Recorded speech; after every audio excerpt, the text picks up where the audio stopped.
Joe Rogan Podcast. Check it out. The Joe Rogan Experience. Train by day, Joe Rogan Podcast by night, all day. We're up. Michael. San Fransicko. As soon as I got the proposal for this, I was like, yes, please, somebody tell me what the fuck went wrong. I love San Francisco. I used to live there when I was a kid. I lived there from age 7 to 11. It was great, but it's one of the best examples of I guess like progressive government completely allowing chaos to run rampant through a city.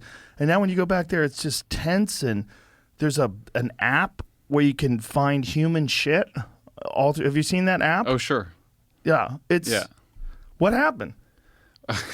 How long do we have? We had a lot of time. First of all, tell me why you wrote this.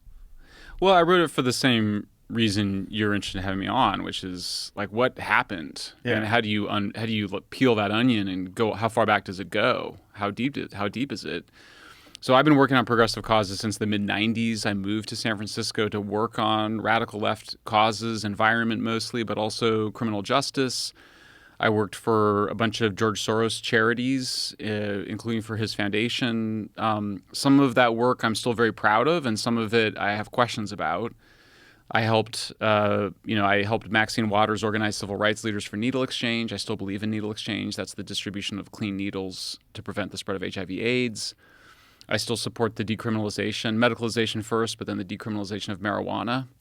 But when I got out of that work on criminal justice in the early 2000s, my understanding was that we were going to try to move away from mass incarceration towards a drug treatment model, so that if you arrested addicts on the street for public defecation, public drug use, camping, whatever law, and theft, the laws that addicts tend to break, that they would be mandated drug treatment. That was my understanding. Well, we didn't do that.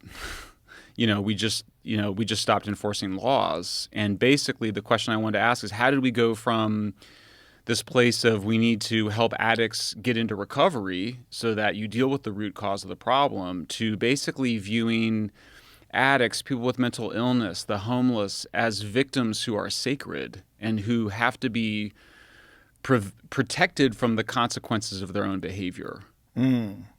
So that's where it's all ended up. This is about a real world impacts of victim ideology.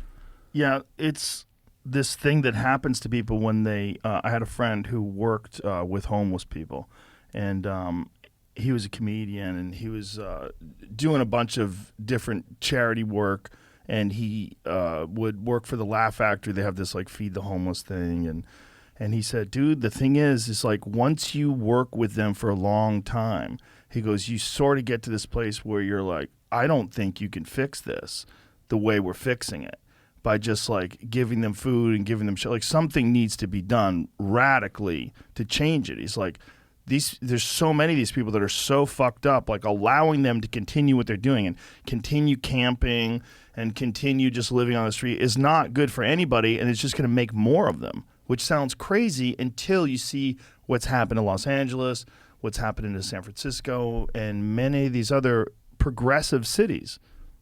Yeah, I mean, I like I said, I was sort of out of it until around 2019, early 2019. I go to the Netherlands. I give a talk. A member of parliament invited me to give a talk. Afterwards, on the drive back to Amsterdam, she said, you might be interested in talking to my husband. He works on drug policy. And I was like, and he looks exactly like the actor Jason Statham, the British action actor. It looks exactly like him. He's kind of a tough guy, handsome. Tell you what's wrong, mate. Yeah, exactly. His name was Rene, and I was like, have you been to San Francisco? He's like, oh yeah. And I was like, what's going, like, why is it you walk around Amsterdam, I mean, you can walk around at 3 a.m. and you feel perfectly safe, right? But marijuana is legal. I mean, it's not legal, it's decriminalized. You can smoke marijuana and then go to the Van Gogh exhibit. You can get a sex worker. You can hire a sex worker. It's a very liberal city, right? Amsterdam. The big drugs there are psychedelics. But there's nobody in the streets shooting heroin or smoking fentanyl or high on meth. There's not people everywhere. And I was like, what are you guys doing? And he goes, look, it's just all about carrots and sticks. You always have to give people a chance to improve their lives, and you have to have consequences for bad behavior.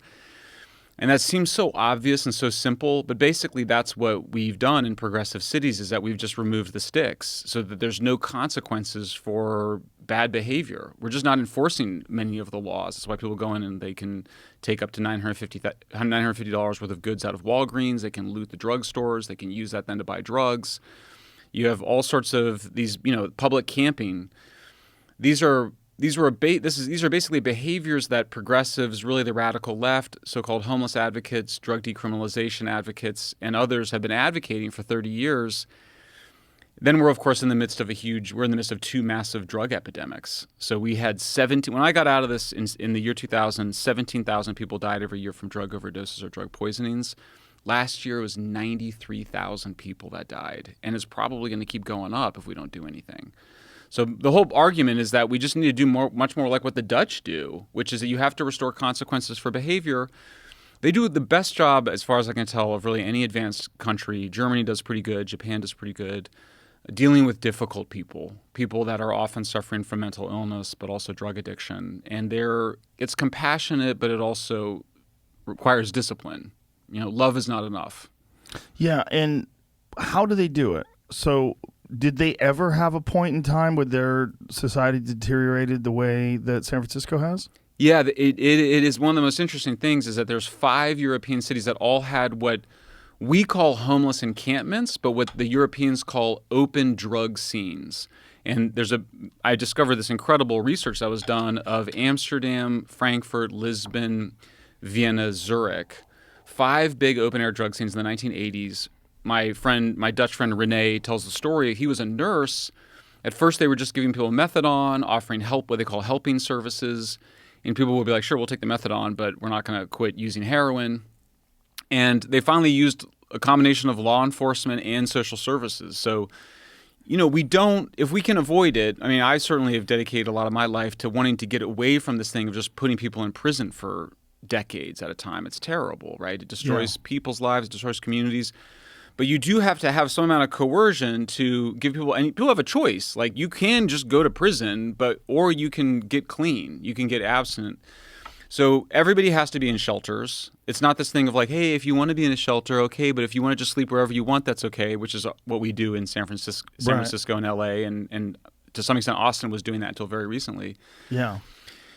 So everybody has shelter. So it's shelter first, treatment first. People need psychiatric care. They need addiction care. They should have that. But then housing is earned. So what I would see with Rene when he would interact, because I shadowed him for a while, when he would interact with people, like, for example, he interacted with a woman whose kids were taken from her because she was psychotic, underlying mental illness, and she was like, hey, I want my own room. Everybody wants their own apartment, right? And he was like, you got to start taking your meds. And she was like, I don't want to take them. She storms out, smokes a joint in the courtyard. And I was like, I kind of looked at him and all the other social workers, and I was like, that's all right for her to just go smoke a joint out in the courtyard? And they're like, yeah, it's better than alcohol. So, they're very liberal, but she's not going to get her own room unless she actually complies with the best available medical care for her, which is psychiatric care. Another guy, I saw him interact with, wanted his own room, and Rene was like, you got to show up for your job that we've arranged for you. Other people have to go through drug treatment. In San Francisco and LA, that's considered immoral to do what they do in the Netherlands. They think housing is a right. Anybody that just shows up on the street camping with any kind of problem, the view of the radical left, of progressives, is that they have a right to their own apartment, like in San Francisco or on Venice Beach or in these really expensive districts, which is just ridiculous. Like, we can't build enough housing for all those people. How do we shift the way progressives view these problems? Because there's got to be a way where you can address these problems where people don't think you're this heartless, evil person who only cares about money and just wants the streets clean because you're affecting real estate. I don't give a fuck about these homeless people. Right. How do we shift it into a progressive mindset where people who are like very left-leaning can see that there's legitimate consequences not just to the community but also to these people themselves, and it's not effective at getting these people to improve their lives and to become an accepted and functional part of society, like to be a person that is, feels good about themselves because they do have a job and they do have a place to live, and we could probably save a shitload of money if all these people were working and doing well and not just camping on the streets like Venice. My friend Bridget sent me this video a few weeks back. She's driving down Venice holding her phone out, and it's just madness. It's a mile plus of tents. It's like, how do you get that genie back in the bottle? Well, I don't think you get it back in the bottle by the strategy that we're using today, which is like these people who think they're doing well, these people that you're talking about that think that housing is a right, that everybody should have housing and housing where they want it, which is in like Venice on fucking right in the middle of the most expensive real estate in that entire area. Like these are crazy people. Right. And you're allowing people to camp out. You're making it dangerous for people to try to walk back by them on the sidewalk. A lot of these people are mentally ill and they're not being treated. And it's this strange growing thing that they keep pouring money on. Right. I had my friend Coleon Noir on the show, and he was talking about San Francisco, and we were talking about the homeless thing, and I essentially had said, well, I guess there's just not enough money to take care of or something like that. He goes, no. That's not it at all. And then he shows me all the people that are working on homelessness in Los Angeles and how much money they make. And it's upwards of $250,000. And you watch, it's like these people are farming homeless people. They're essentially making an enormous amount of money every year off a problem that they have done nothing to fix and continues to grow every year. You got it. Yeah, I mean, California spends more money per capita on mental health than any other state in the United States, and it has the worst outcomes. Homelessness increased 31% in California, even as it declined 18% in the rest of the United States. We spend more money per capita on homelessness than anybody does, and we have the worst outcomes. So there's two problems at the same time. One is that the system is fragmented. So if you go to drug treatment and you get out, a lot of those guys go right back onto the street, start shooting drugs again, and overdose and die because their tolerance has gone back down. Or if you get out of prison, there's no one helping you. The system is fragmented on the one hand. On the other hand, there's duplication. So you can find people on the street who have an apartment in LA, and they might have an apartment in San Francisco provided to them. I would interview homeless guys and be like, do you have a caseworker? Do you have a social worker who's helping you? Oh yeah, man, I got like 3 of those. So the system is fragmented because this is supposed to be the responsibility of counties, LA County, San Francisco County, Austin County. In California, what that means is that you're dealing with a highly transient population. So they're moving around a lot. The other thing is that like Venice Beach just doesn't have the facilities to put these people. They go there because they've been very liberal allowing that open air camping and drug use. What we propose based on this Dutch model is CalPsych, a single agency that takes responsibility, the CEO of which reports directly to the governor. There would be 6 regional directors. They would have empowered caseworkers, and they would have the funding that the counties are currently spending and wasting in a lot of situations to get people into shelters, psychiatric beds in hospitals, adult foster care, what we used to call halfway houses, residential care, basically moving people where they need to go, because this population, some people are just addicts, some people have schizophrenia, some people have different problems, different people. You need personalized plans for each person. It needs to be through a centralized system. You'd have mobile vans. You'd have health workers that can prescribe buprenorphine, Suboxone, which is the new version of methadone, the alternative opioid that allows people to get back on their feet. Housing would be earned.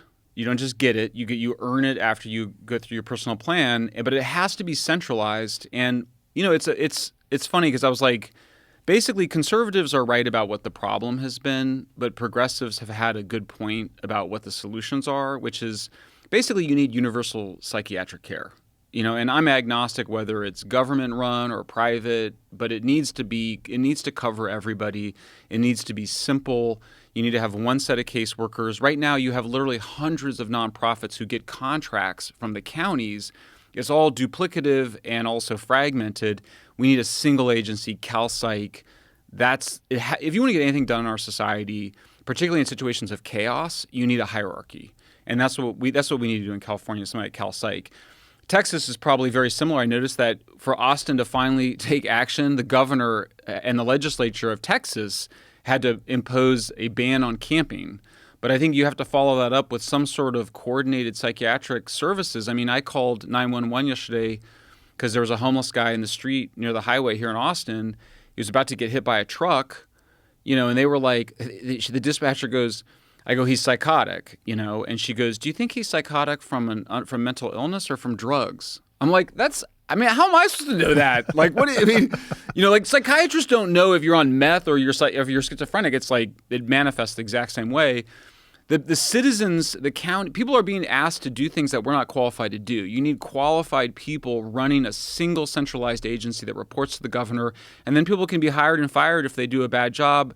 Care can be systematically standardized so that people get the care that they need specifically for their life situation. So this idea, it sounds like you actually have this fleshed out. This isn't just simply, you realize that there's a problem, but this CalPsych, is this your concept, this idea of an agency? Yeah, I mean, I'm borrowing obviously from what I think has worked in the Netherlands. I mean, the Netherlands does it's interesting. They don't have socialized medicine in the Netherlands. They don't, but they have universal care. So it's much more like ours, but it's centralized. Well, what is the difference between universal care and socialized Universal medicine? just means that is that they make sure that everybody's covered. So if somebody can't afford private health insurance, then the government does cover them. We do the same thing with Medicaid. If you're poor and you don't have health care, you get Medicaid. But their system is just complete. And they also subcontract out a lot of their services to Salvation Army, which does a really great job. They have 2,000 people at Salvation Army that do these big contracts. So you could do it. I'm agnostic.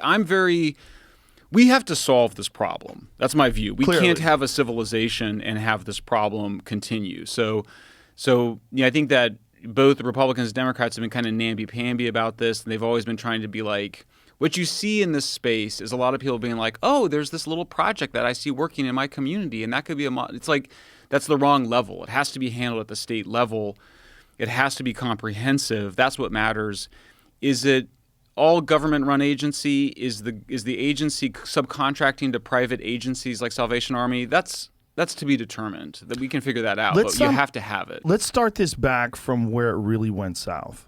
So when did San Francisco shift? Because I've been going to San Francisco to do stand-up since the 1990s, and I don't know when I noticed it. There was always homeless people, but they were not camping. Like, it wasn't as chaotic as you're never going to get away from a certain amount of mental illness, correct? Right. You're never going to get away from a certain amount of drug addicts, and there's it's a thing with cities. When did it get where it is, and what were the steps? Right. So you really have to go back. So culturally, San Francisco has been very tolerant of drug use since the 19th century. It had opium dens that it was the last to shut down of anybody in the 19th century. But then you have the 60s and a celebration of drug culture in the 60s. People think of it being psychedelics and marijuana, but it also included amphetamines and heroin. I mean, you go back to Janis Joplin in the 60s. She was doing heroin. Do you know that that's also where the CIA did Operation Midnight Climax? I'm not surprised. Yeah, that's where they did where they would have brothels and they would dose the Johns up with LSD and observe them through two-way mirrors. I'm not surprised. Yeah, it has a culture, a very libertarian culture, right? Yeah. So it makes sense that it's that way.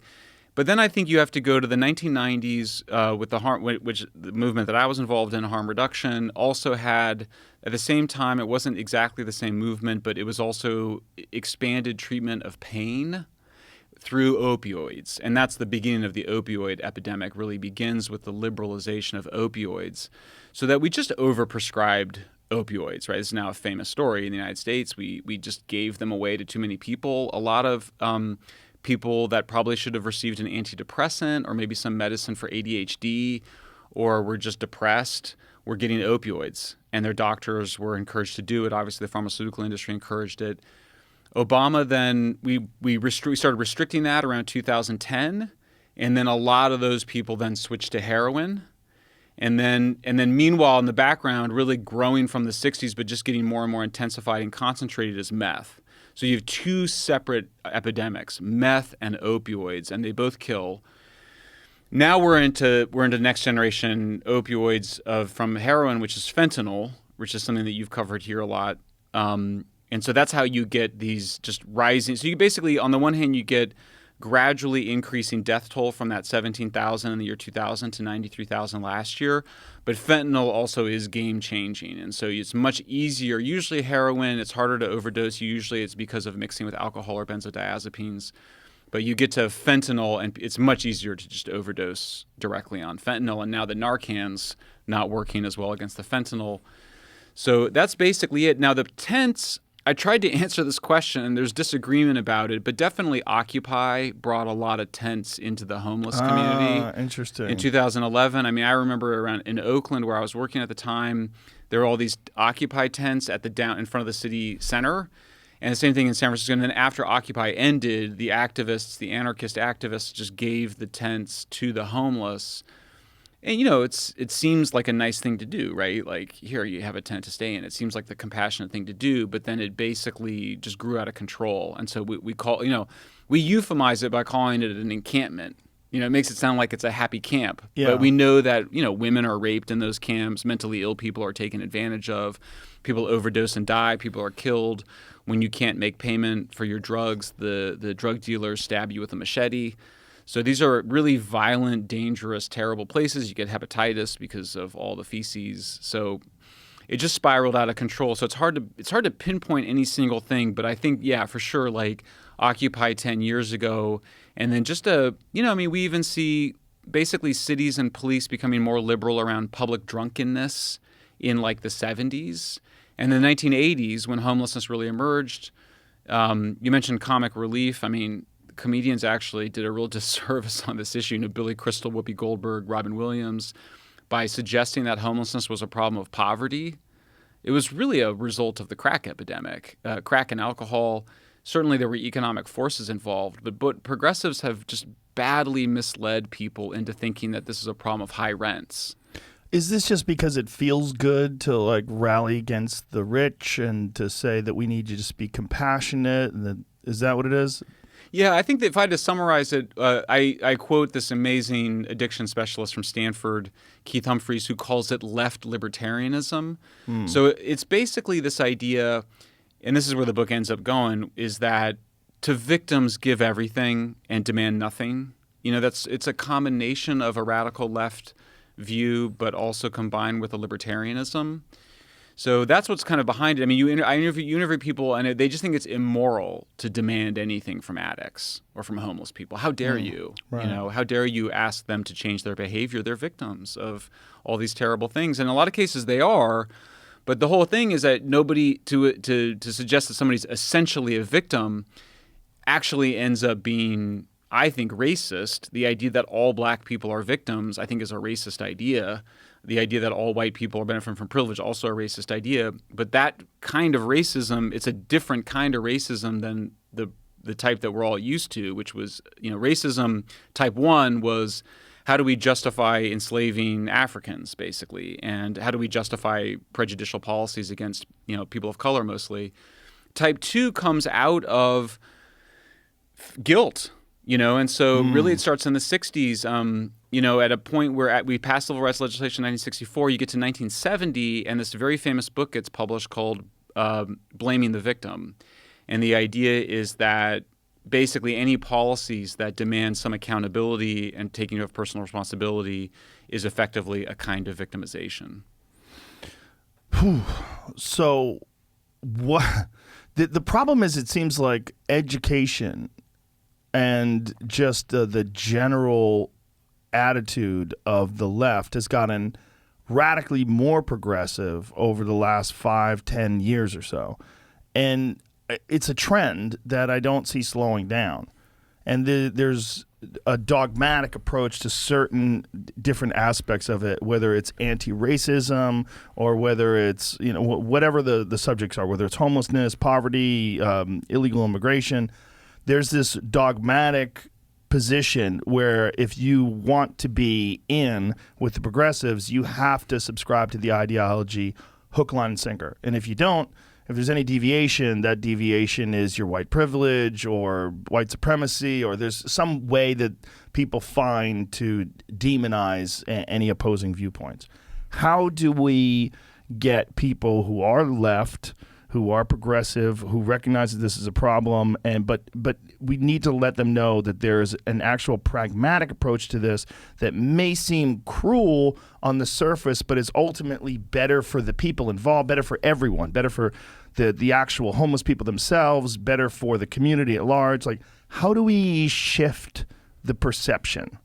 Yeah, I mean, for sure. I think the first part of that, at least on this issue, was what I was saying. So it's Cal Psych, and I just refer to what the Dutch do. It's right, but how do we get the general public involved? Like to put together an organization like this, it sounds brilliant, right? Like to have a large place where there's a shelter, where there's like qualified people to take care of it. But how do we get it into the heads of people that, I mean, it seems like it starts with education, right? Like these attitudes get propagated in universities and even in high schools, and it's something that people, they just buy into, and it becomes a thing that you sort of repeat, like a mantra. Like, this is how it is. This is what's the problem. Here's what's the issue. Tax the rich. Like, what are you going to do with the taxes? Once you tax the rich, then what? You can't just fucking say tax the rich, because then you just have bigger business, and that business is now government. What do we do? Like, how do you get people to change the way they're looking at this and saying, okay, clearly we're all compassionate people that want these homeless folks to have a better life. We don't want people's lives to suck. So how do we get it into the minds of these progressive people that are very passionate about this, that the current strategy is not working? Yeah, so I mean, it seems like there's sort of two questions there, right? One is, how do you change the culture? Yes. And you're obviously, I mean, that's what you're doing, right? So, I mean, it seems like, I joke that the subtitle of my two books, because I did a book on the environment last year and then this book on homelessness and drugs and crime, the subtitle is like, what the IDW means to me. Because he's like, I went yesterday and reread the famous New York Times Magazine article by Barry Weiss that talks about the intellectual dark web. And I remember when I read it at the time, I was like, okay, I'm with these guys, but I don't really know what that is yet. I know that they're all pushing back against this kind of moral panic in the culture, a kind of new Puritanism. But I felt like it needed some like heft. It needed some substantive heft in terms of like what our agenda is. So I think that the cultural backlash to all of this bad woke stuff is occurring, and you're in many ways at the center of it. But obviously Barry Weiss, and you just see a flowering of a pushback against critical race theory. In some ways, I'm like, it's on a good place now. I mean, I think we're in the midst of a full backlash against it. It still obviously doesn't mean that all the really bad woke stuff isn't still happening. It is, but we're clearly in a cultural backlash. What's missing is a kind of political response that is not just traditional conservatism or republicanism, but is, I think, something that is more, for lack of a better word, a little bit more liberal or a little bit more progressive. In other words, I think everybody that would identify as part of this backlash is we think it's great for gay people to be married. We think it's okay for marijuana to be decriminalized. I think most people are pretty optimistic that there's a role for psychedelics. I think they could be abused, but certainly there's a set of things that I look at and I go, yeah, it's like the Dutch. That's where the Dutch were. I mean, basically the Dutch are 30 years ahead of us. So we need a political manifestation of this. And so it needs to be some kind of and we have a coalition. We've organized parents of kids killed by fentanyl, poisoned. They thought they were taking half a Xanax or something, or half a Percocet. They bought off Snapchat. Parents of kids who are homeless drug addicts who want to see their kids arrested so they get the drug treatment they need because they're out of control. Recovering addicts, guys who lived on the street and know that they need recovery, and community activists. And so that's our coalition in California. It's the California Peace Coalition, and we want to see that be replicated around the country. In Austin, that exists. It's called Save Austin Now, I think. It's basically been advocating for a camping ban, and it's now advocating for more police, which is actually, I think, a liberal approach, since if you want to reduce violence by police, you should want more police. That may sound paradoxical, but the best way to get police violence is to actually cut the number, is to defund the police. It puts them under stress. It makes their lives more difficult, makes their jobs more difficult. That agenda that I'm just describing, shelter first, treatment first, housing earned, enforce laws, that needs to exist at the state level. It needs to exist at the federal level. I think the moment is here for it. I mean, I know Andrew Yang's got this new book out. I looked at some of it. It looks like kind of thin on some of the policy agenda, but I go, one of the antidotes to bad cultural stuff is politics. That kind of goes, all right, we all want what we might call social justice. You might say that's a terrible word, or it has a lot of associations, but we don't want to just put people in prison for decades at a time. We don't want to arrest people that have schizophrenia who should really just be getting psychiatric care. They should be getting the help they need. And there's a more efficient way to do that than this older model. So I think I looked at these I wrote San Fransicko in part because I felt like people like people like Barry Weiss, people that a few years ago at least would call themselves intellectual dark web or IDW, needed a kind of more concrete plan. And that once that plan was picked up at the state level and federally, that it would just be more persuasive than what the radical left is pushing. Well, it seems like there's room for a pragmatic progressivism as opposed to this dogmatic approach where you're not allowed to question the ideology, even if it's not effective. And it's clearly not effective when it comes to homeless people or drug addiction or any of these like real legitimate problems that we're facing. And the idea that the problem is wealthy people is preposterous. That's not what the problem is. There's a multitude of problems, and none of them seem to be being addressed like effectively.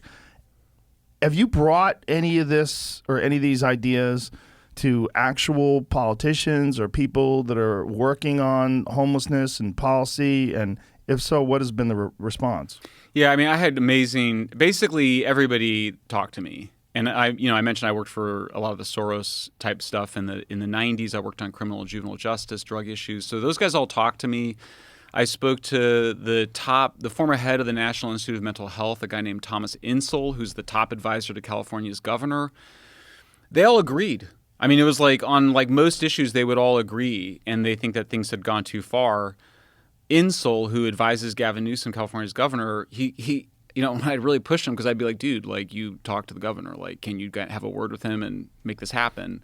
And he would just keep repeating, there's a leadership problem. There's a leadership problem. What does that mean? It means that Gavin doesn't have the mental software to be able to pull this off. I mean, I actually think that Gavin cares. I mean, he's been... Really? I do. I don't think That's he's... cute. Well, I'm probably naive, but I mean, I don't think he's I just think he's trapped in this ideology. I don't think he talks to people that have a different point of view ever. He's not a big reader. I don't think he's ever been to Netherlands or Portugal. I mean, you have to remember. He's not a big reader? Really? No.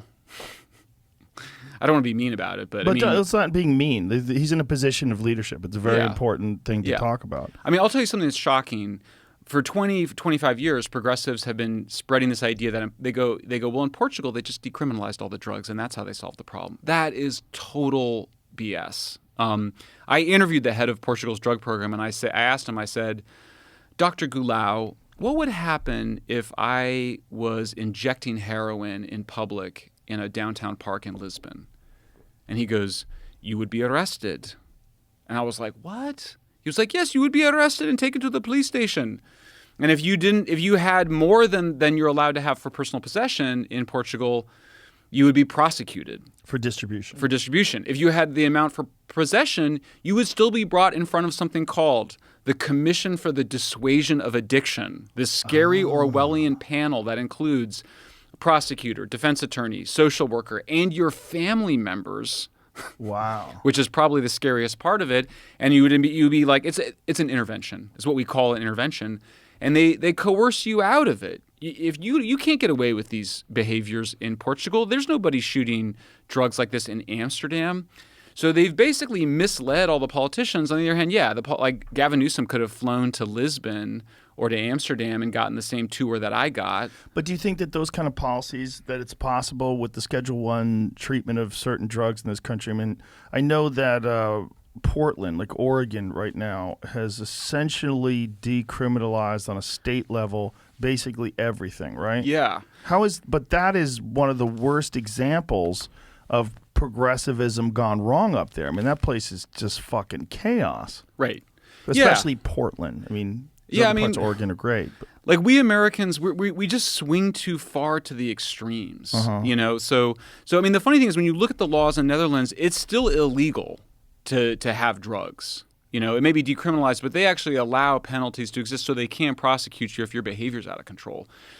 We just swing back and forth. We go from you get busted for drugs, you go to jail for 25 years, which is often just way too long for someone to go to jail for drugs, to there's nothing that happens to you. Like we were supposed to. My understanding when I left this movement in the early 2000s was you're going to get people the help they need, but you're going to require it through what we call drug courts, which is basically a kind of probationary system where you have to make progress on your plan. Instead, we're just letting people out of prison. And we did the exact same thing with the mental institutions in the 60s and 70s. We were supposed to move people from the big hospitals, which were, one flew over the cuckoo's nest type problems, to these community-based care. But we never set up the community-based care. So people just literally dumped onto the streets to become homeless. And now we're doing the same thing with police. Everyone says, oh, well, we don't, if you listen to progressives, they go, we don't want to, defund the police. We just want to move the funding to mental health workers, for example. But that's not what's happening. And when you interview, in Denver, I interviewed the guy that oversees the public safety vice mayor, and he was like, only a small percentage. You can't send out social workers to a lot of those mental health calls because the people are violent. Right. I interviewed a co-responder in my hometown in Colorado, in Greeley, and she was like, she's a social worker. She's like, I don't want to go out to these calls by myself. I want to be with a police officer. And I was like I looked at her shirt, she has Velcro sticking out, and I was like, are you wearing a bulletproof vest right now? She was like, yeah, hell yeah, I am. So I mean, it's dangerous to respond to these things, but they don't you don't send social workers out to deal with people in a meth-induced psychosis waving around batons or bats or machetes or whatever. Domestic violence issues. Yeah. They're talking about doing that, sending social workers out to talk to people that are experiencing, horrific domestic violence. Like, that's crazy. Crazy. It's nuts. But it's this idea that the way we're doing it is wrong, so we need a more compassionate, a more loving approach, a more progressive approach. And then this is the dogma, even though that it's not. This has never been proven. It's not effective. It's not something that's ever worked anywhere. This idea and this approach has somehow or another propagated throughout all these left-leaning cities. Like, how did that happen? It's totally ideological. I mean, it's like a religion, basically. Right. We talked about George Soros earlier. George Soros is his orientation, and I interview, his main guy on drugs, who actually just left, but someone I've known for 20, 25 years. Soros basically is like, his attitude is very libertarian, actually. He goes, well, this is a product that people want, so they should have it. As it's what is a product? Drugs. Drugs. Yeah, so if people want to use drugs, they should have it. But it's not that simple what he's doing. No. What he's doing is, I told you outside we were talking to the governor of Texas about it. And the governor was saying essentially what he does is he funds these like hardcore progressive left-leaning people, gets them in a position like the district attorney or whatever political position they're in, then funds someone far to the left of them against them. And it just keeps pushing it further and further along. And I mean, I'm talking to the governor of Texas. This is not like some crazy tinfoil hat wearing psychopath on 6th Street. It's like a real governor. And he's telling me this. And I was like, why would he be doing that? Well, and look at San Francisco. So in San Francisco, we elected Chesa Boudin, radical left, as our district attorney. There's actually a recall effort underway right now to recall him from office, being led by Democrats, by the way, because it's San Francisco. I mean, there's just not that many Republicans. And Chesa, when he was asked about, like, why don't you arrest the drug dealers, he said it's because they're victims of human trafficking. And meanwhile, he said, I'm not going to enforce crimes. I'm not going to enforce laws of victimless crimes. So on the one hand, he's saying that things like theft and public drug use and public camping are victimless crimes, which they're not. They do have victims. And then he's saying that the drug dealers who are are basically killing people with the drugs they sell, and they enforce their own rules with machetes. In San Francisco, the drug trade is controlled mostly by Hondurans. African Americans control the pill trade, but basically all the drugs are controlled by the Hondurans. You could look; these guys are all here illegally. They could all be easily deported tomorrow if you wanted to get rid of them. They won't do it. They're protecting them. It's also not true that they're victims of human trafficking. There's been big studies of this. These are good jobs for young bucks that want to come up from Honduras and make a bunch of money for a few years. So, but that's the mentality, and it is dehumanizing actually, because what he's saying, what progressives are saying is, if you're a person of color, by definition, you're a victim. And by definition, if you're a victim, then everything should be given and nothing asked. And it's as dumb. I mean, it sounds so dumb when you really lay it out like that, but when you get to the bottom of it, that's the ideology. And how did that ideology flourish? Well, that's okay. Great question, right? So obviously, like, there's a lot of ideas that just don't take off in culture. So why is this one? I mean, look, our civilization's in real trouble. So this parasitical idea found a host in us. And so I rooted back to coddling culture. I mean, we've really been, it's just, I know this is not a big new idea, but clearly this is a kind of mentality of coddling, which is this idea that, all the problems are, people being too mean or too strict, and that, it's bad to be stoic. It's bad to, really it certainly comes out of the 60s, but really coddling culture is even older than that. It really comes out of the transition from farm life to the city. We've been babying our kids. I mean, this is the big struggle as parents, right? Is how do you provide hardship for them to overcome? How do you stop protecting them? How do you, enough with the participation trophies, enough with the trigger warnings?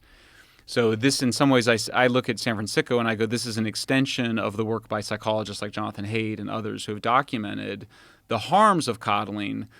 The opioid epidemic, because when you look at, like, why do we overprescribe opioids? It was, because, we have to treat pain. Well, you talk to the Dutch about it. Somehow the Dutch kept so this is what gives me some hope. They kept some of the discipline and the fierceness. One of my Dutch friends, I told him a story about how when you go to the big museum in the Netherlands, they have these big paintings showing the Dutch at war on the one hand and protecting their people, on the other hand, this tranquil home life. And I'm like, but it seems like you guys have kept some strictness within your domestic situation. And he said, we have an expression in Dutch, soft doctors make wounds stink. And I had to think about it for a minute. And I was like, do you mean because soft doctors don't properly clean the wound and let it bleed, and instead they let it get infected and it stinks? And he was like, yeah, you got it. So that's like a common complicated expression. I know what's funny, but it's funny that if you say soft doctors make wounds stink in the Netherlands, everybody knows what you mean. Interesting. The Netherlands is famous for their kickboxers. Do you know that? I didn't. It's a very unusual place, and it's a very small country, relatively speaking, but it has some of the greatest kickboxers of all time. They there's a guy named Ramon Dekkers and Rob Kamen and Ernesto Hoost, like literally the greatest kickboxers of all time come from this one place. I'm not surprised. They have great soccer players rather. Yeah. You may know that Ayaan Hirsi Ali, the great Somali American whose her colleague was stabbed to death. Her famous story was that a filmmaker that she was working with was stabbed in Amsterdam. So they have a big counterterrorism and de-radicalization program with the government. So it's a big port city, so they're tough. Like they're a small country in a tough neighborhood, and so they somehow. But I point out that the interesting thing is, so the government right now in the Netherlands is a center right, is really controlled by a center right party. That's the party of the politician that brought me out, and they came to power in reaction to the problems that we're having in California and in San Francisco and LA and Austin and other progressive cities. So what gives me some hope is, look, I did polling for the book. I actually did some Google surveys and I just polled our agenda, and it polls at like 70 to 80% support. Wow. So that's why I kind of go, there is, on the one hand, there's a cultural response, which is that you and what we call the IDW pushing back against all this bad woke coddling victim ideology stuff. And then I think there's a political response that needs to occur, because once this is put in front of voters, voters, they don't want this. No, they don't want what we have. They don't want this, but unfortunately, this two-party system that we have, you either take Nazis or you take liberals. And a lot of people say, well, we're not perfect, but at least we're the kind party. We're the people that support gay rights and women's right to choose and all the stuff that we think is very important. And we're anti-war and want to save the environment. And those capitalist pigs over on the right are all Trump supporters. And so this division in our country leaves a lot of people that are politically homeless. I'm one of them. I feel like there's room for discipline and compassion to exist in the same sort of system. And I think that discipline is a very important thing as a human being. You need to figure out how to get things done. You need to be held accountable for your mistakes. You need to recognize that through focus and hard work, you reap rewards, and you can actually help your community with those rewards. And you can also help other people recognize that through the patterns of behavior that you followed that were successful and helpful, they can do the same thing. It's not impossible, and that we all thrive and we all can be inspired by each other. But it requires work. And this idea that it doesn't require work, and that the real problem is sexism or racism or homophobia or white people, that's not the fucking problem. The problem is humans. And if you let those people be in charge, you're going to see the same sort of dictatorial behavior that you're seeing from hard-leaning right people, because you're seeing it right now with censorship and big tech and all the problems that we're having that are coming out of these progressive structures. You're seeing all this complete lack of compassion to people that have opposing ideologies. You're treated, if you're unvaccinated, you're the other, and people are calling you plague rats. It's like this thing that human beings do. When you're on one side and there's some people on the other side, that's the opposing tribe that you're at war with. And we need to come to some sort of an understanding about human behavior and the requirements that people have that are essentially woven into the very fabric of our biology. We need a certain amount of, you could say struggle, but really we need something to focus on. We need something that gives us a sense of meaning, a sense of purpose. And when you have people and you're just allowing them to camp out and do drugs all day, you eliminate that. There's none of that. And the only way to help those folks is to take them along and give them some sort of a sense of purpose and meaning. But also, as you said, let them know there are consequences to not doing this. And for a lot of these people, they might be in their 30s and 40s, and they've never faced up to these consequences their whole life. And I think, ironically, that is where some psychedelic drugs can play a part. Because one of the positive aspects of some psychedelic drugs is the ability to radically reshape your perspective. And I think if we had not been saddled down by the past 40 plus years of Schedule I distinctions by the federal government, and we looked at these things as tools, there's a real argument. Things like ibogaine, which is tremendously effective in treating addiction. There's other different psychedelic drugs that I think could be very, very effective at enhancing perspective and giving people a view of themselves from outside of their own ego and outside of their own body and their own personal projections of themselves, and see yourself for how you really are. And maybe there's some things you like about yourself that maybe you can hold on to those, and maybe there's some things you don't like about yourself that you can improve. But there's got to be some way to get it into the heads of progressive people that being disciplined and having law and order are not bad things. They're not things that make you a callous, indifferent person. And there's this thing that, Jordan Peterson is always talking about this, the dangers of equality of outcome, wanting equality of outcome. And my position has always been, you're not going to have equality of outcome ever because there's not equality of effort. And if people understand that the amount of effort that you put into life, you can get a direct result in the improvement of your life. And it can be done. And we can teach this to people. And it's not being taught right now. It's not being taught. And the fact that these people that are out there camping and these people that are homeless and these people that are buying into these ideas, they're in many ways a victim of this sort of circular logic trap that we can't seem to get out of as people on the left. And it's driving me nuts. You got it. No, I mean, it's funny because one of the characters in San Fransicko is African-American, recovering addict, was homeless for a long time.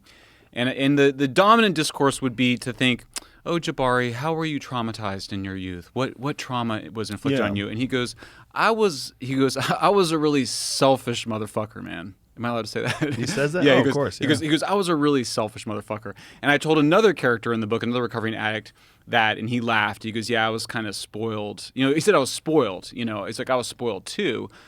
So we think you're being compassionate by giving these guys a break, but what they need is discipline and structure. I mean, kids need it when you're growing up. Kids want to have chores. They might chafe at them, they might push back against them, but they do the chores. They want to participate in the work of the home. Teen boys in particular, but all teenagers, they need some hard work. They need some adversity. I mean, the best thing that happened to me was my mom made me work on a paint crew for 5 summers. It was terrible. I hated it. But now it's like you learn how to work. Those jobs are so good.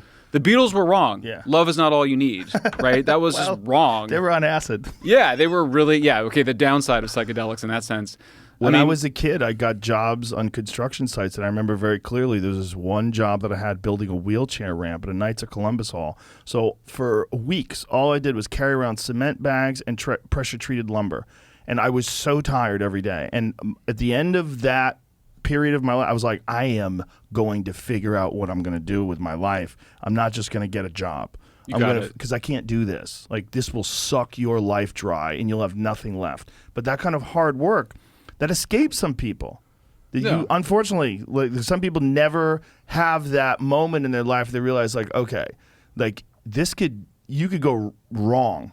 This could go badly, and you could be stuck doing something like this for the rest of your life. Yeah, I mean, Jabari, the character I just mentioned, who said he was spoiled and selfish, he never had that. He just didn't have anybody imposing that strict discipline over him. So, I mean, I think that's one of the big questions is how does the society have that? Other countries, like, the Israelis have service. Yeah. I mean, that I've always been attracted to that idea for... when you interview adolescent boys, a lot of them increasingly they know that actually. They'll kind of be like, I wish I had that. I wish somebody was making me do that. Yeah. I kept finding that in the research. I would find homeless people being like, sometimes I wish I would be, arrested, or I wish I were on some people need to be on probation for like a long time, and it's actually a fairly low cost way to prevent crime and keep people on the straight and narrow. So yeah, there's this. It's just it's victimology. This idea that we shouldn't be asking for anything from people that we decide to be victims. Paradoxically, it ends up making the victimization worse. You've got to break that coddling. I do think there's a political response to it. I think there's a cultural response. On the issue you're describing, where it feels like you're kind of caught. I mean, I feel the same way. I mean, people. It's like, yeah, it makes sense that I would write a book on homelessness because I'm politically homeless. I feel the same way. On the other hand, I kind of go, there's so much chaos in the system right now. There's so many opportunities for a different kind of political formation, I think. So many opportunities for a different kind of political candidate. We have elections next year in California. I'm hopeful somebody will present something that looks really different from the traditional Republican agenda in California, which has been very much like, let's just retreat into our little communities and keep the bad people away. That's not going to work anymore. That doesn't cut it. You can't. The part of the reason that I'm here, I wrote this book and we're talking about this, is that this dysfunction, we used to contain it in mostly poor African American neighborhoods, in the Tenderloin in San Francisco, in the Blade in Seattle, in Skid Row in Los Angeles, and there's just so many addicts now. So many people got addicted to hard drugs that it just stopped being contained. So, see, in Austin, I was like just walking around town. There's just a lot of people now because they broke up the encampments, but everybody's still out on the streets because they still don't have a proper solution. So it seems there's a lot less. It is interesting. Like, Austin's one of the rare places where it's small enough where they can fix it. And I had a conversation with the mayor about this, and he was saying essentially Los Angeles is beyond hope. He was like, there's so many people. It's probably 150,000 people that are homeless. I mean, they don't really have an accurate assessment of it. It's just a rough guess.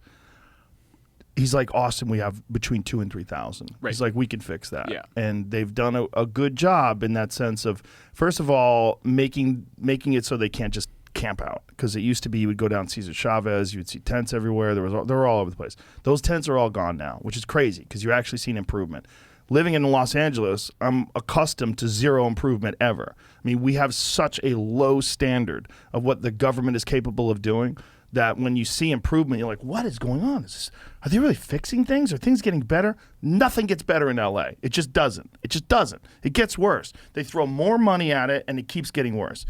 They're moving people into hotels out here, and they're trying to get them treatment. And he was talking about the things that they're doing for veterans, and they're doing the best they can, but it's difficult. But what you're saying about doing it with Los Angeles makes me think, okay, this actually could work. Like, this seems like if we really can get this message out there and say to folks, listen, whatever you got now, 150,000 homeless people, in 4 years, it's going to be 300,000. In 5 years, it's going to be a small city inside of your city of all homeless people. Like, that's untenable. And the thing is, here's the other thing. There's a famous study that a lot of people have heard of, which is that, a bunch of Vietnam soldiers got addicted to heroin in Vietnam. They came back to the United States, and for the vast majority of them, they were able to quit using heroin. Why? Well, because they weren't surrounded by it every day. Right.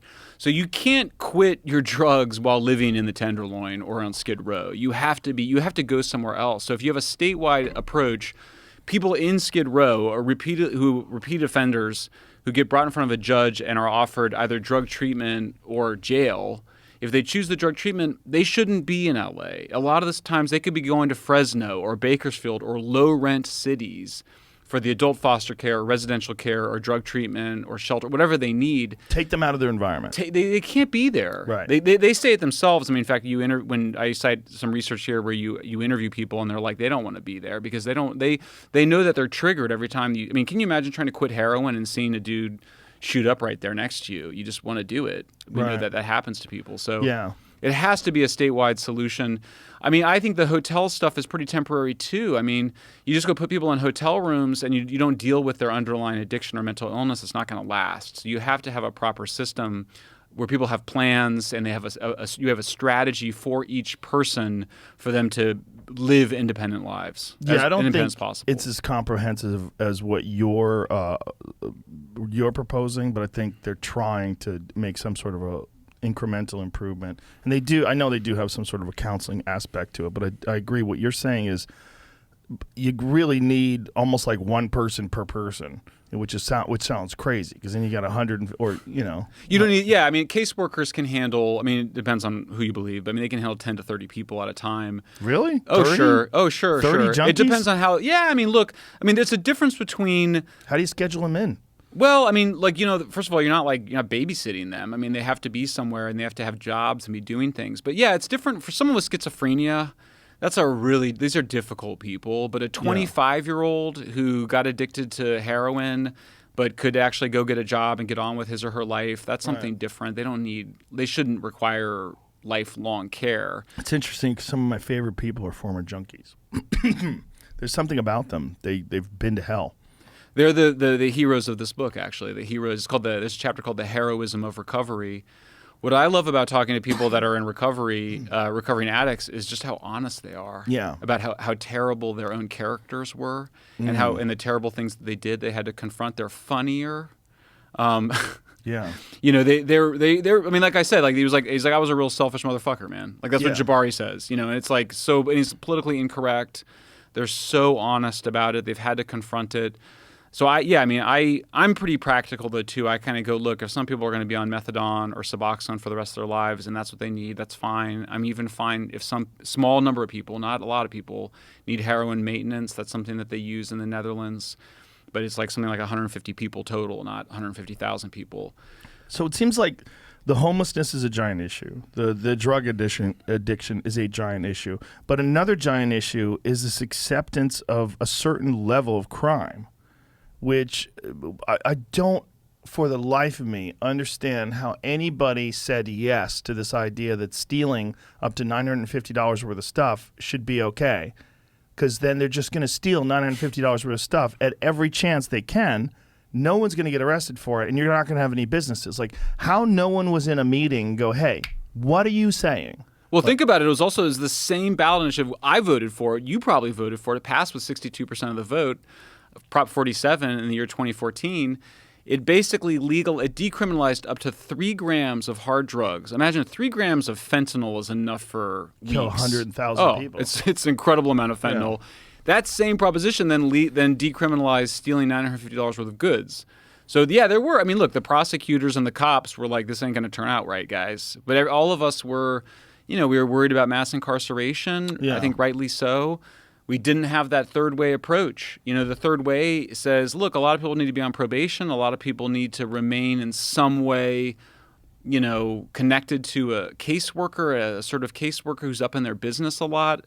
There's some people that maybe need to be on probation for, years or decades or something, right? And there's also like ACLU and these groups are against like ankle bracelets.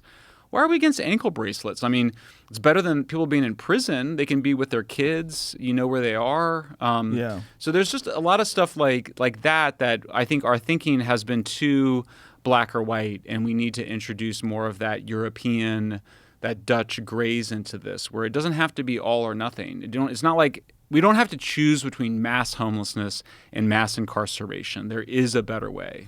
This 2014 bill, what's crazy is I didn't see this massive, rampant public theft in the open until the pandemic. Like, why did it take so long for people to figure out that you can get away with stealing $950 worth of stuff? I mean, some of it did appear to go viral, right? Like, it was actually like the irony of all the video going out and people stealing. Yeah, I mean, people working at stores they have to stand there. I mean, the addiction crisis, it's hard. It's so shocking because when I was working on this book, I kept being like, dude, it can't get any worse than what it is now. And every time I'd go to the Tenderloin or Skid Row, I was astonished by the next level of things I would see. Bigger and bigger encampments, more and more scary people. More and more people just completely. I would see in Skid Row last time I was there were just bodies just lying on sidewalks and gutters, just lying down. I mean, there was too many people to even be like, "Are you alive?" So part of what happened with the pandemic is that we emptied out the shelters because we wanted to reduce infections, and then we also stopped arresting people because we didn't want as many people in the jails and prisons. And then the governor of California, we let out somewhere over 20,000 people from our prisons in the name of COVID as well. So you basically had a multiple set of things going on. It used to be that like if you were just like hardcore, I mean, we also see poly drug use right now. So it's a lot of people using meth at night to stay awake and stay alive, and then heroin or fentanyl during the day. Those folks, they used to get arrested and have to go and have some time clean in jail, right? They'd have to go and like at least kick for a while, a few weeks, a few months. Now that's not happening. And so you just get these super extreme, bizarre behaviors. The social workers I'd interviewed, they would say things to me like, we're seeing behaviors of a violent and sexual nature that I'm not comfortable describing. I'd be like, go ahead, please describe them. It's like just terrible amounts of sexual violence. Women, mentally ill people in Skid Row getting raped within hours of being on Skid Row. We used to film Fear Factor in downtown, and this was long ago, right? Like 2004, 2005. And Skid Row was horrific back then. And I remember thinking, how did I not know about this? Like, you would drive downtown. Like, there's a bunch of abandoned factories, and we would rent out these abandoned factories and, bring the contestants in and do stuff there. And then driving home one day, I went the wrong way or something like that. And there was blocks and blocks of homeless people. And this was like pre-tent days. Like they hadn't figured out tents. So they all had cardboard boxes and shit. And it was just people wandering around the street like zombies. And apparently that's where the treatment center was, or that's where they got food and a shelter, or whatever it was that led them to this one particular area. But I remember thinking, this is insane. I've never seen anything like this before. You heard the term Skid Row, but it was never publicized. It was never, hey, we've got a real problem down here. We got to fix this. It was always like this thing that, it was contained to this one very specific area. And then during the pandemic, you saw it spill out into the rest of the city. Right. But back then, I remember thinking, like, how is this even possible that there's blocks and blocks of thousands of homeless people wandering through the streets? Like, there's a festival, like a homeless festival. Like, they got together and they all agreed to meet in one same spot.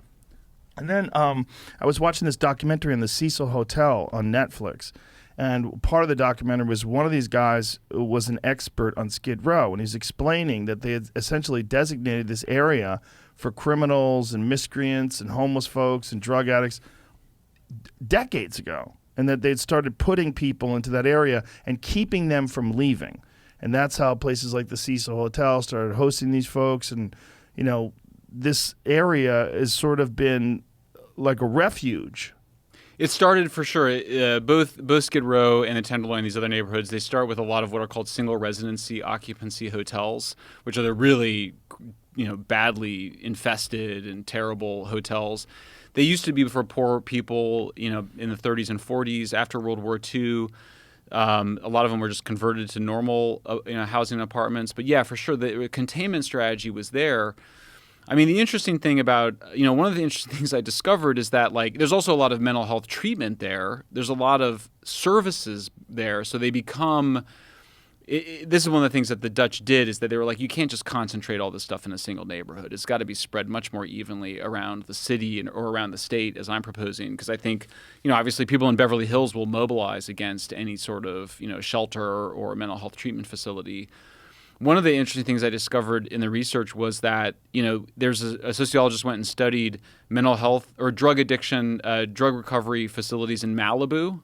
And then for private, like celebrities spending whatever, $50,000 a month or something. Yeah. And then he compared them to the drug rehab facilities on Skid Row.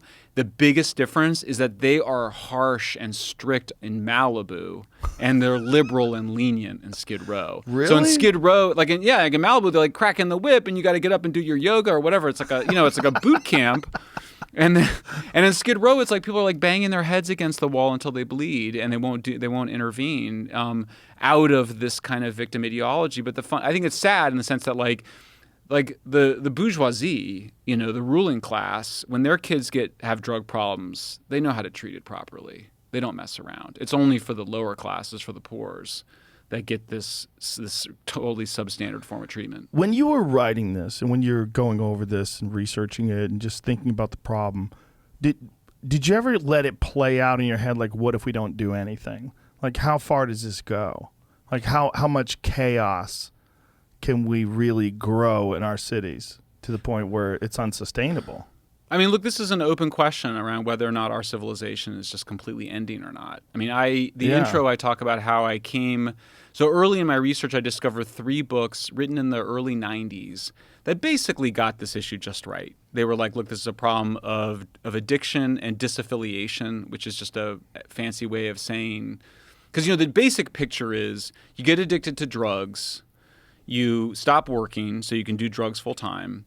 You steal from family and friends as you couch surf in their homes, and they eventually kick you out and they cut you off. I mean, that's the basic picture of how people end up on the street. They end up on the street because they're squirreling all their money away to maintain their drug habits.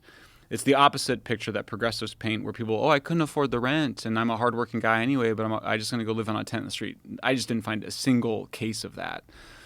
So that's the basic picture. I found 3 books that described that in the 90s, and I'm reading them being like, this is amazing. Like, someone figured this out, like, long before I did. And then it dawned on me, that nothing changed. And these books were, like, reviewed by the New York Times and Washington Post, and it was, like, not controversial. People were like, yeah, this is a sound analysis. Clearly we need mental, health and addiction services. So I came home and was depressed, and I said to my wife, Helen, hey, baby, I don't know if I can... I think that book I'm going to write is just going to be a warning to other cities what not to do. Just don't be like San Francisco. Mm. And she got kind of quiet, which is how I know that she doesn't agree with me. And I was like, what is it? And she's like, we live here. Like, that's not good enough, And so that was where I decided. That's how I came up with Cal Psych. I was sort of like, look, I don't know if I can convince, a gubernatorial candidate next year to run on Cal Psych. I don't know if I can convince Gavin Newsom, probably not Gavin Newsom.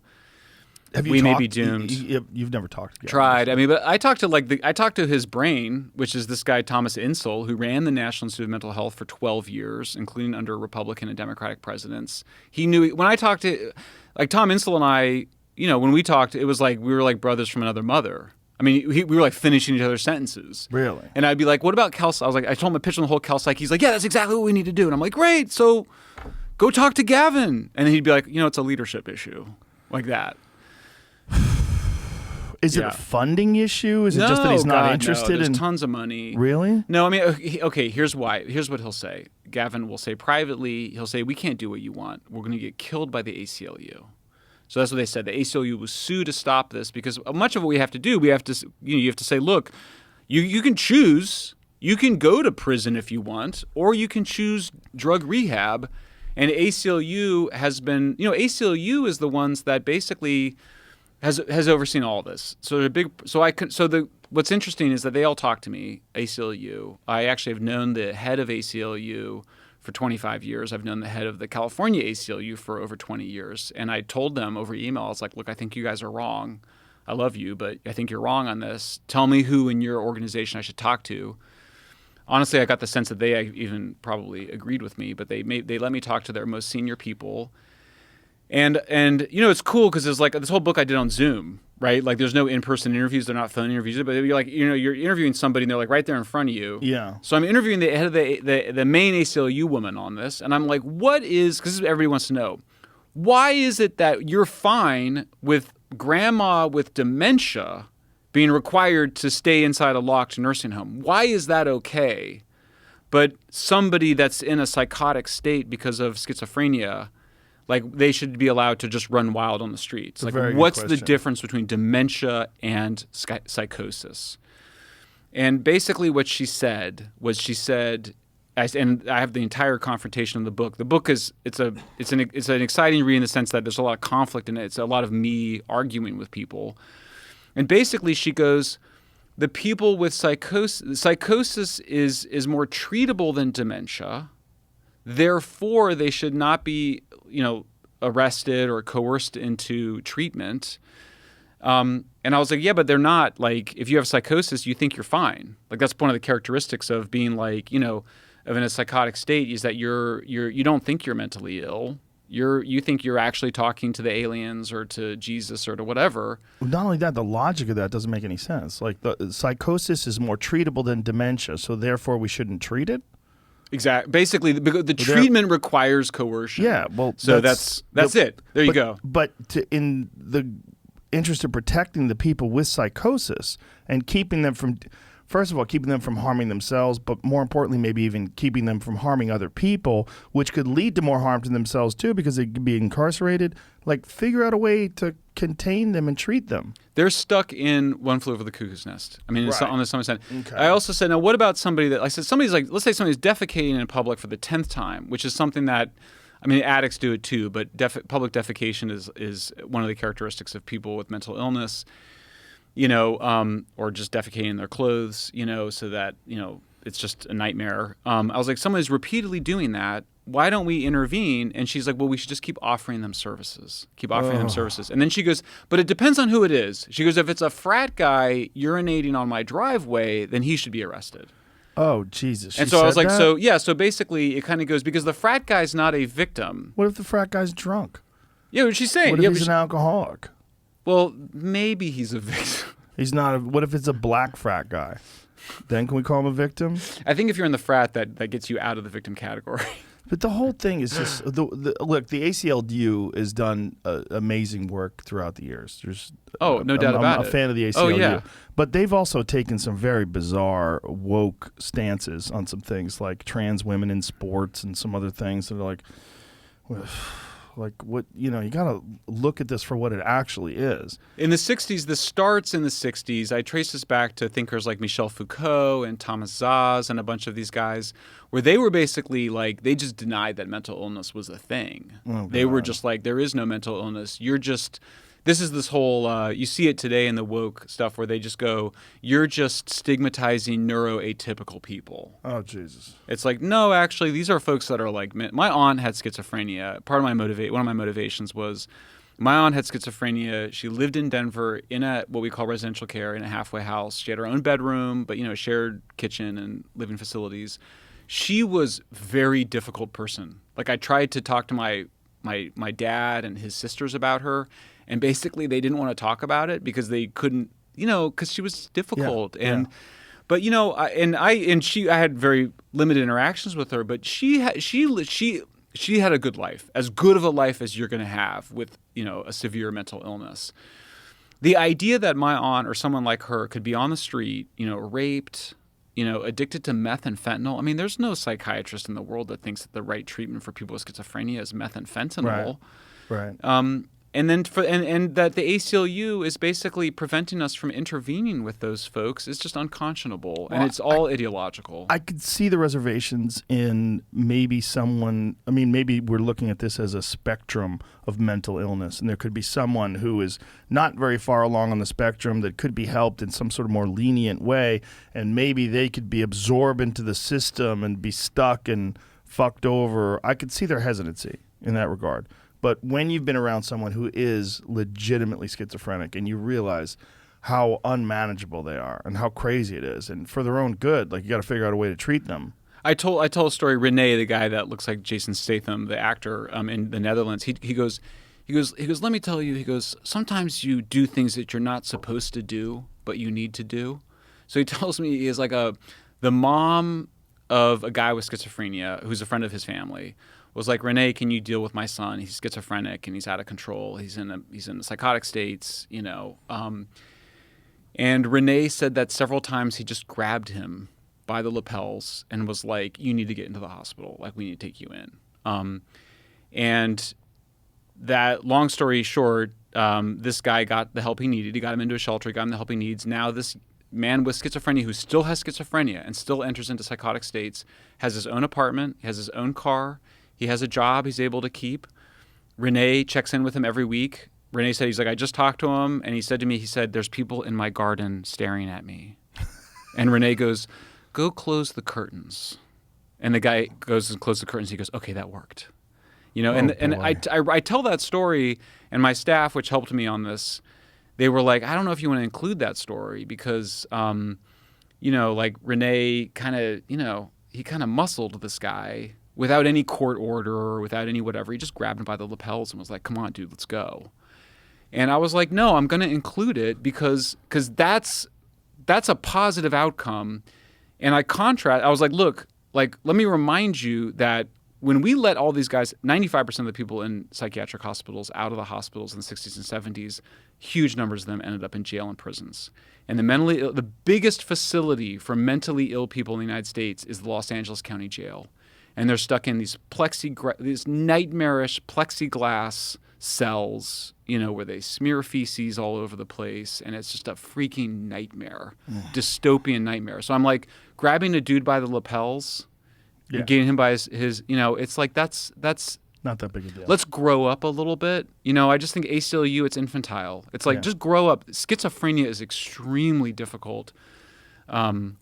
Illness to work with, and let's stop being babies about it and be like, it has to all follow these right processes. Come on, let's fix this. That's obviously not working, right? Yeah. Maybe there's some sort of a pilot that could be done in a smaller city where they can show that this is an effective way of doing things. Like, go to like Fontana or something like that. Like a smaller place in California outside of Los Angeles where you've got probably, I don't know if Fontana is an issue, but I mean, some places there's got to be an issue somewhere where there's homeless people, too many, and just figure out a way to start a smaller program in one of those smaller cities and prove that it's effective. And then eventually move it to a larger place like Los Angeles and say, I think we could do this at scale. I mean, the question is, would the ACLU even allow that? I mean, they would sue on. I mean, that's why, again, I just go, it's a political problem. I mean, as long as Gavin's a check-the-box Democrat, as these consultants point out to me. So it means that he wants to be president.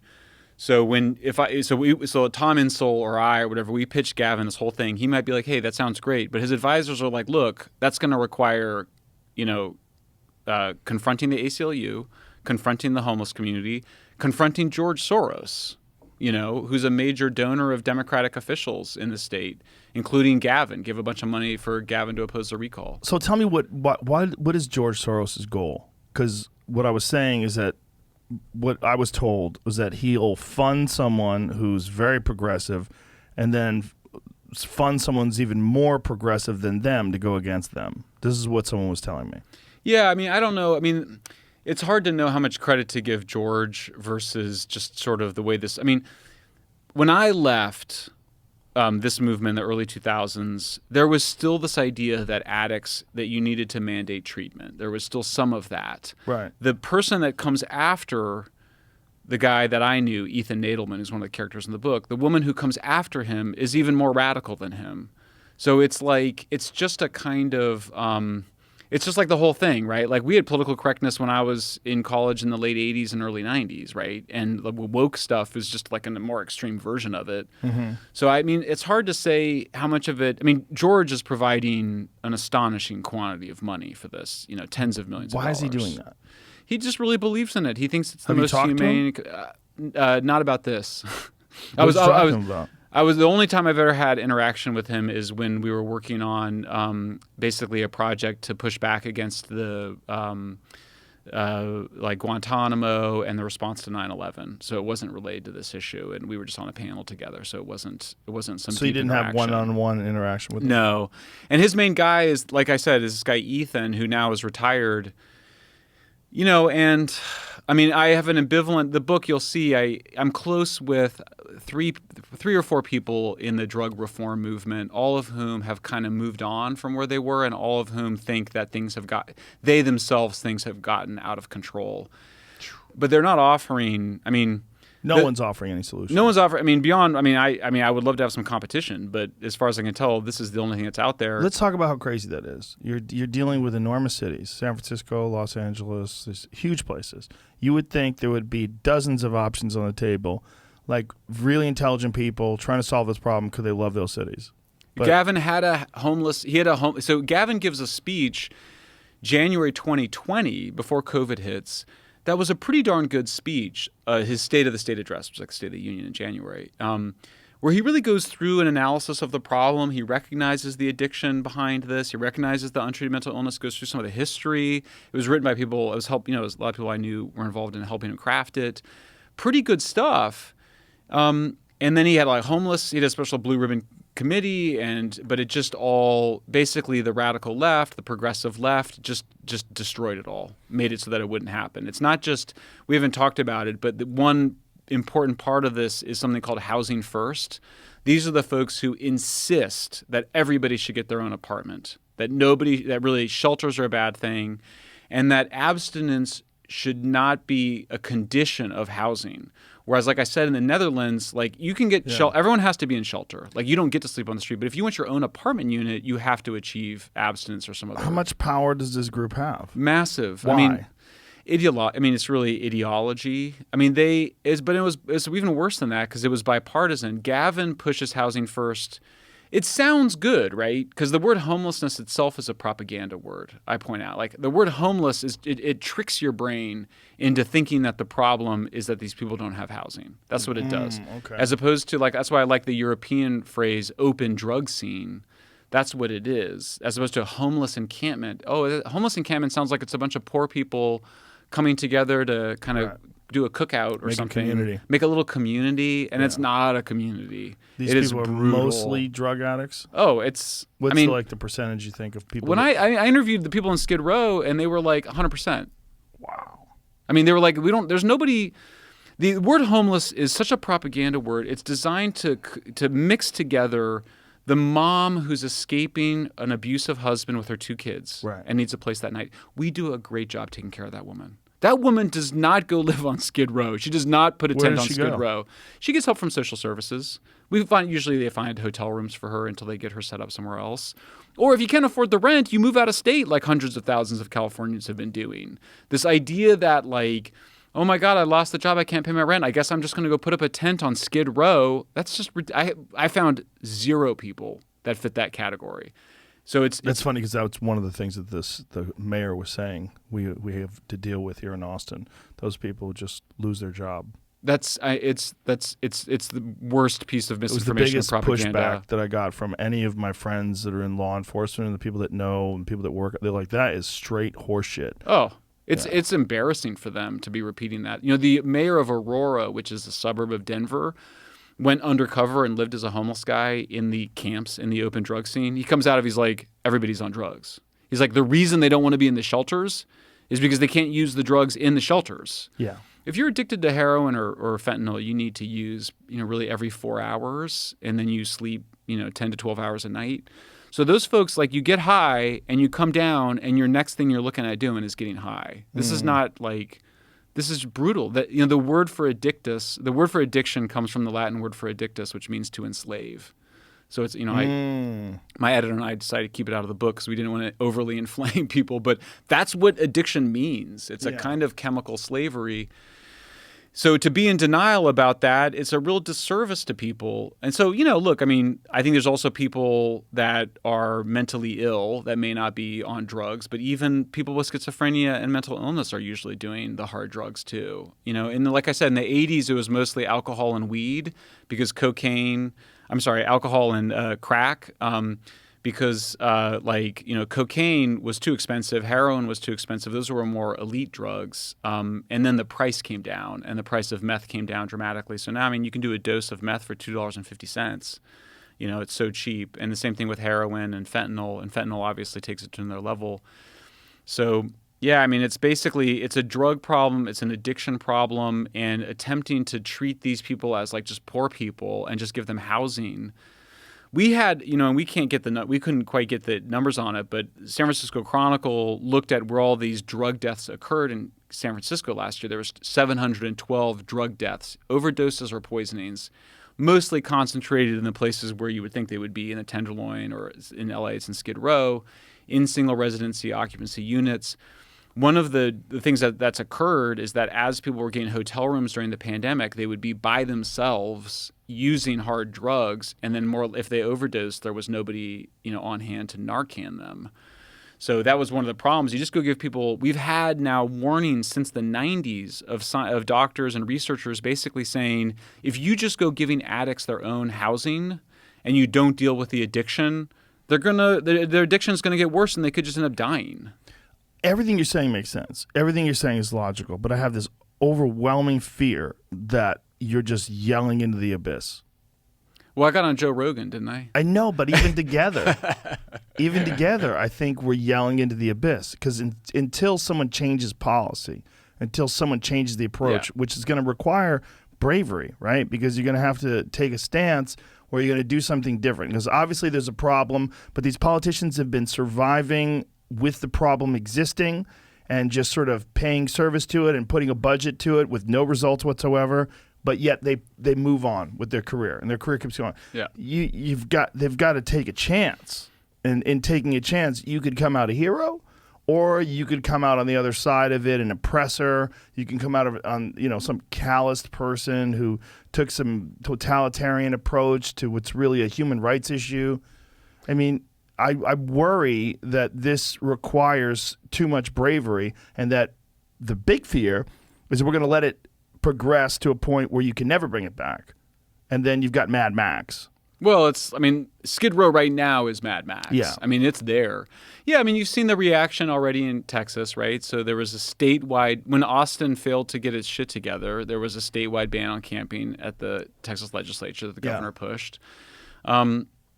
Can we get that in California? I don't know. I don't normally believe in recalls because I think you got to give the guy the time that he was elected for. But in this case, I thought it was such an emergency. I did endorse the recall in California, and I campaigned a bit with the former mayor of San Diego.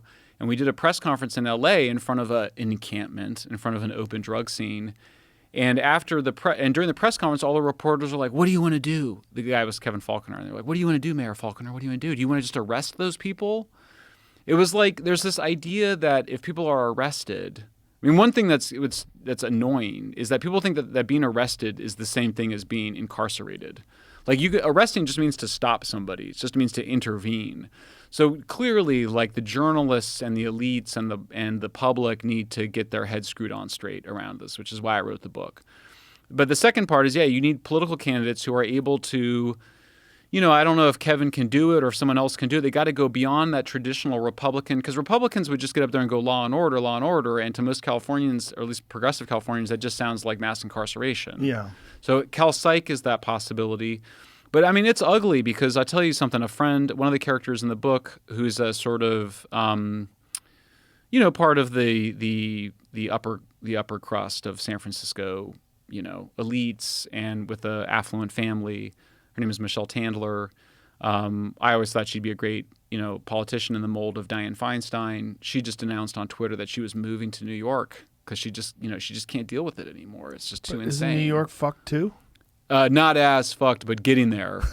I mean, they shelter moved to like Montana or something. Well, they shelter 99% of their homeless in New York. Do That's they really? The difference. Yeah. 99. Yeah, 99%. Really? Yeah. Wow.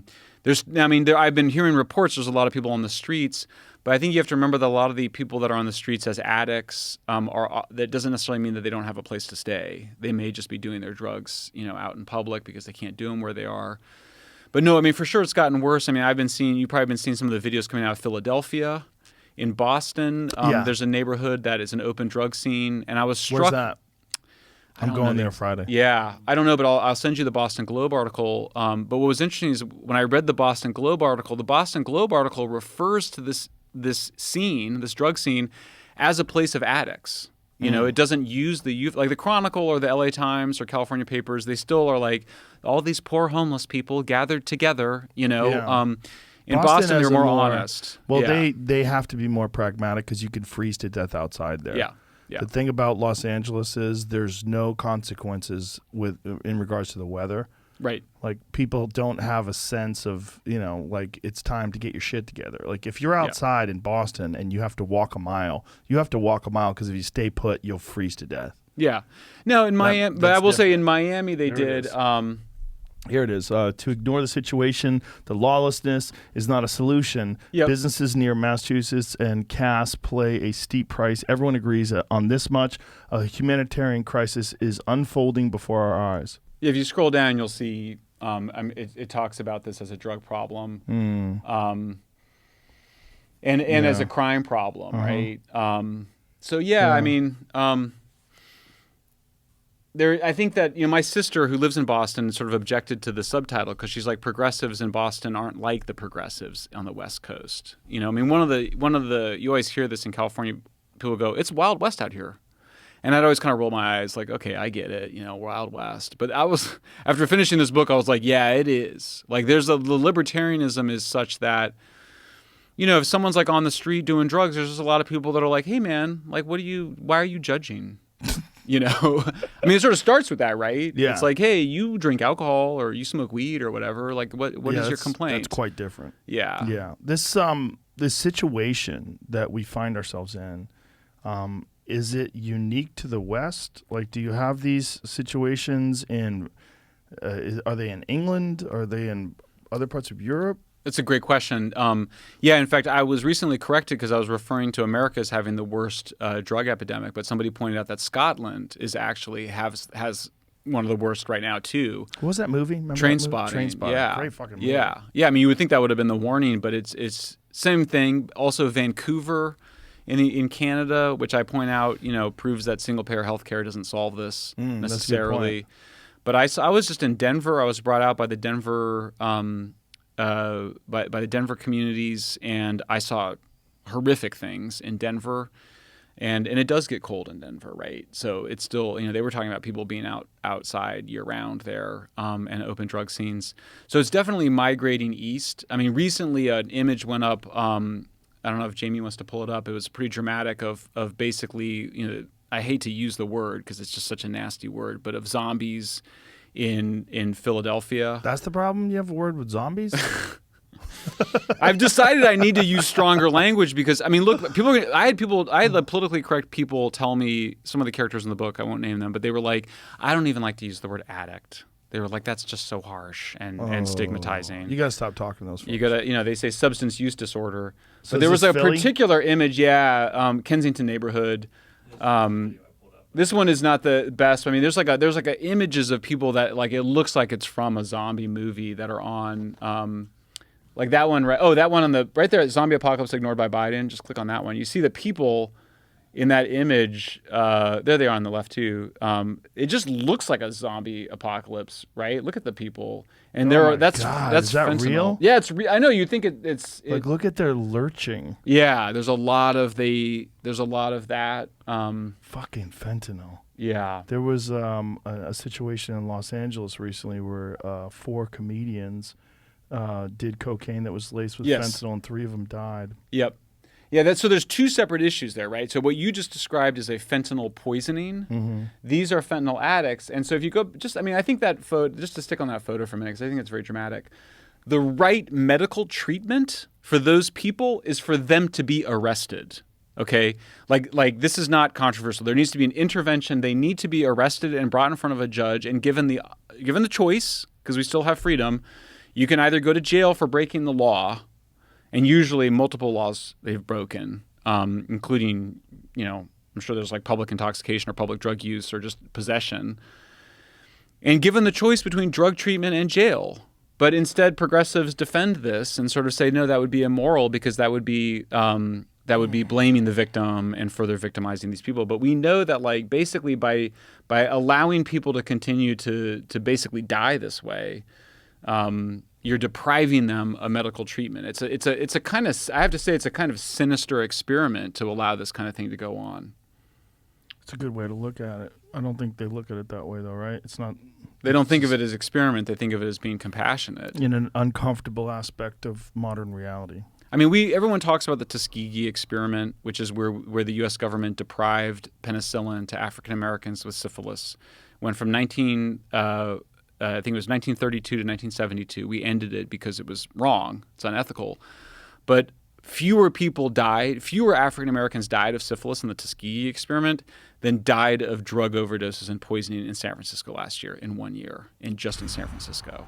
And yet everybody knows Tuskegee, and we think it's all terrible because we're denying medical treatment to those people in the exact same way that we denied penicillin to African Americans suffering syphilis. Sort of, but it's deceptive. They pretended they were giving them treatment, and then they weren't.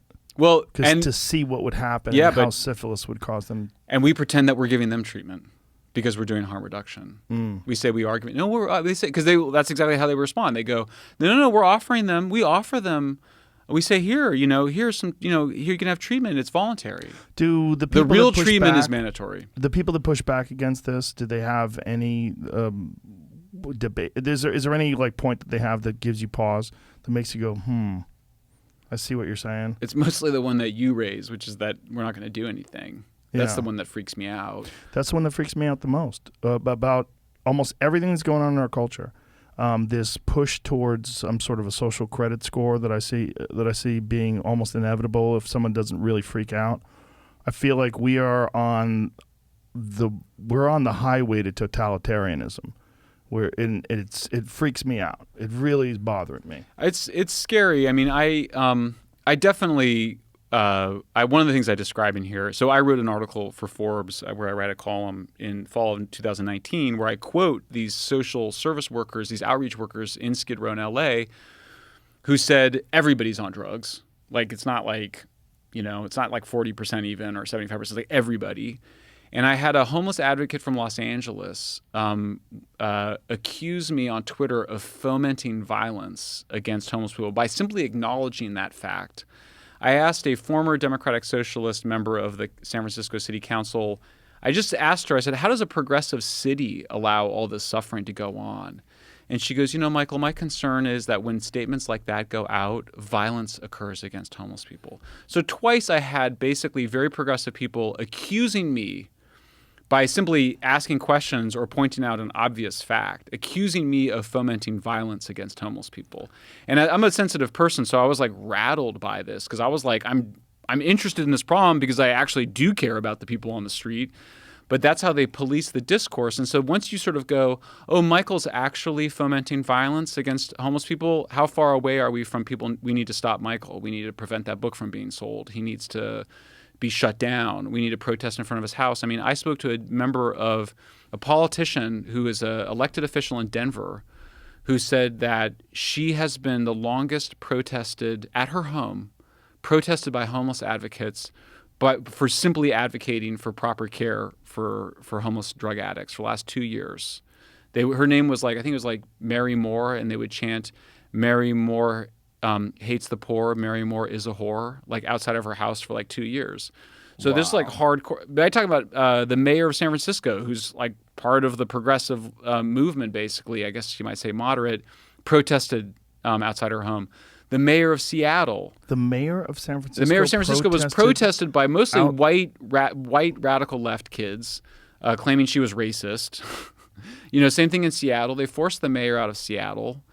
How about the mayor of Portland? They lit the apartment building he's on fire. I mean, one of the best stories in San Francisco. I was the first person to get the full story of the takeover of what they call the Capitol Hill Autonomous Zone, or the Capitol Hill occupation protest, where literally under the demands of the radical left on the city council of Seattle, the police left the precinct in the Capitol, mostly historically African-American neighborhood in Seattle.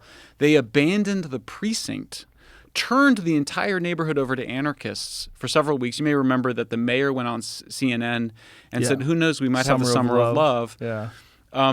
I was interviewing, so I interviewed the police chief of Seattle, the former police chief, African-American woman, brought in because she was amazing, really good at community relations, brought in all these police officers, people of color, women she finally was finally it took 2 kids getting killed in the autonomous zone, where the police chief was like, "Look, we're going in, we're shutting this down." But she had to stand up to the city council. She had to go get special permission from the city attorney in order to be able to do her job, which was to maintain public safety in that neighborhood. Rapes were occurring. And by the way, they brought in the homeless, the street addicts, to basically serve, as their objects of this occupation. She finally goes in and shuts it down. The city council then retaliates and tells her that she has to fire several hundred of the police officers on the police force. And she's like, "Well, that would mean laying off all the people of color and women that I just hired on." And they were basically like, "No, you just let go of the white people." And she was just like, "I'm not going to do that." So the next, literally, I think a few days after, a week later, they were like, "We're going to have to cut your salary by 40% or something." And they forced her out. So she quit. And she's very progressive. She's not a conservative at all. I think she's a commentator now on MSNBC. Her name is Carmen Best. But I mean, she was funny as you're talking to her. She was still like, "I don't see how that happened. I don't know what was going on that we gave up an entire police precinct in a black neighborhood to a bunch of white anarchists, mostly from out of town." I mean, it's bonkers. It's bonkers, and when you see it play out, it's like a movie. And if you saw that movie 5 years ago, you'd be like, "That's never going to happen." You wouldn't believe it. That's not going to happen. Yeah. Seattle, downtown Seattle, they're going to give away blocks to a bunch of crazy people, and they're going to immediately, one of the first things they did is police their borders, and then have physical punishment for people who violated their laws. People were filming, they beat the fuck out of them. They did exactly what they essentially acted like dictators. And they did the same then in Portland, they did the same in Minneapolis, and they're going to keep doing it. I mean, it's anarchism. I point out that, anarchism is sort of about, it's really a philosophy of not taking responsibility. It's sort of ostensibly about local control, radical local control, but actually it's about denying responsibility. I mean, I point out America's most famous anarchist is Noam Chomsky, and when you listen to, I used to love Chomsky when I was a, young lefty. And when you listen to Chomsky, you're like, well, what kind of society do you want? He points to a couple of years in Spain in the 30s, or a few years of the early years of Israel, before the Israeli state of the kibbutzim. But it's these little pockets. And so it's actually what does that tell us about how to run a major city in the United States? How does that help us figure out how to reform the police or improve community relations or reduce homicides? Nothing. It's a completely nihilistic philosophy. It's a destructive philosophy. It's an anti-civilization philosophy. So I think we shouldn't be surprised that a philosophy that basically says Western civilization is evil ends up doing things that destroy Western civilizations. I would have never thought of Chomsky as an anarchist. I would have thought of him as an anti-imperialist and self-described anarcho-syndicalist, technically. Yeah. But yeah, self-described anarchist. But it's I mean that's what's at bottom of it, and they're going after all of the major institutions that make civilization possible. So they went after the mental institutions. They're going after power plants and reliable electricity. Going after police stations, jails, prisons. They're all under attack, and now obviously universities, schools. And my concern is that it all goes down and ends sort of the same way the autonomous zone goes down and ends, where we have a new form of dictatorship, and that new form of dictatorship is now run by these radical progressives, and they think it's okay because they're on the right side. That's my real fear, and I see this inclination towards this behavior playing out with the support of banning opposing views from discussing certain issues on Twitter and on Facebook. When I see people that do support the ACLU, that are left-leaning or hard left progressives that don't see the dangers of censorship by essentially tech giants that are shuttling their money off to fucking overseas banks and hiding them in places and doing their best to avoid paying taxes here in America. Like they're progressive in their ideology in terms of what they will allow being discussed. But these are corporations. These are corporations that are essentially just like all these unlimited growth corporations where their idea is these are publicly traded companies and every year they make more money and that's just how it's going to be. That's what they're interested in. And to see these kids, these progressive people and adults too, older people too, that are in support of allowing these companies to just choose what they allow to be discussed and not be allowed to be discussed based on whatever ideology they subscribe to. And that as long as it's with the ideology that they support, they're cool with it. But censorship is dangerous because it's just dangerous across the board.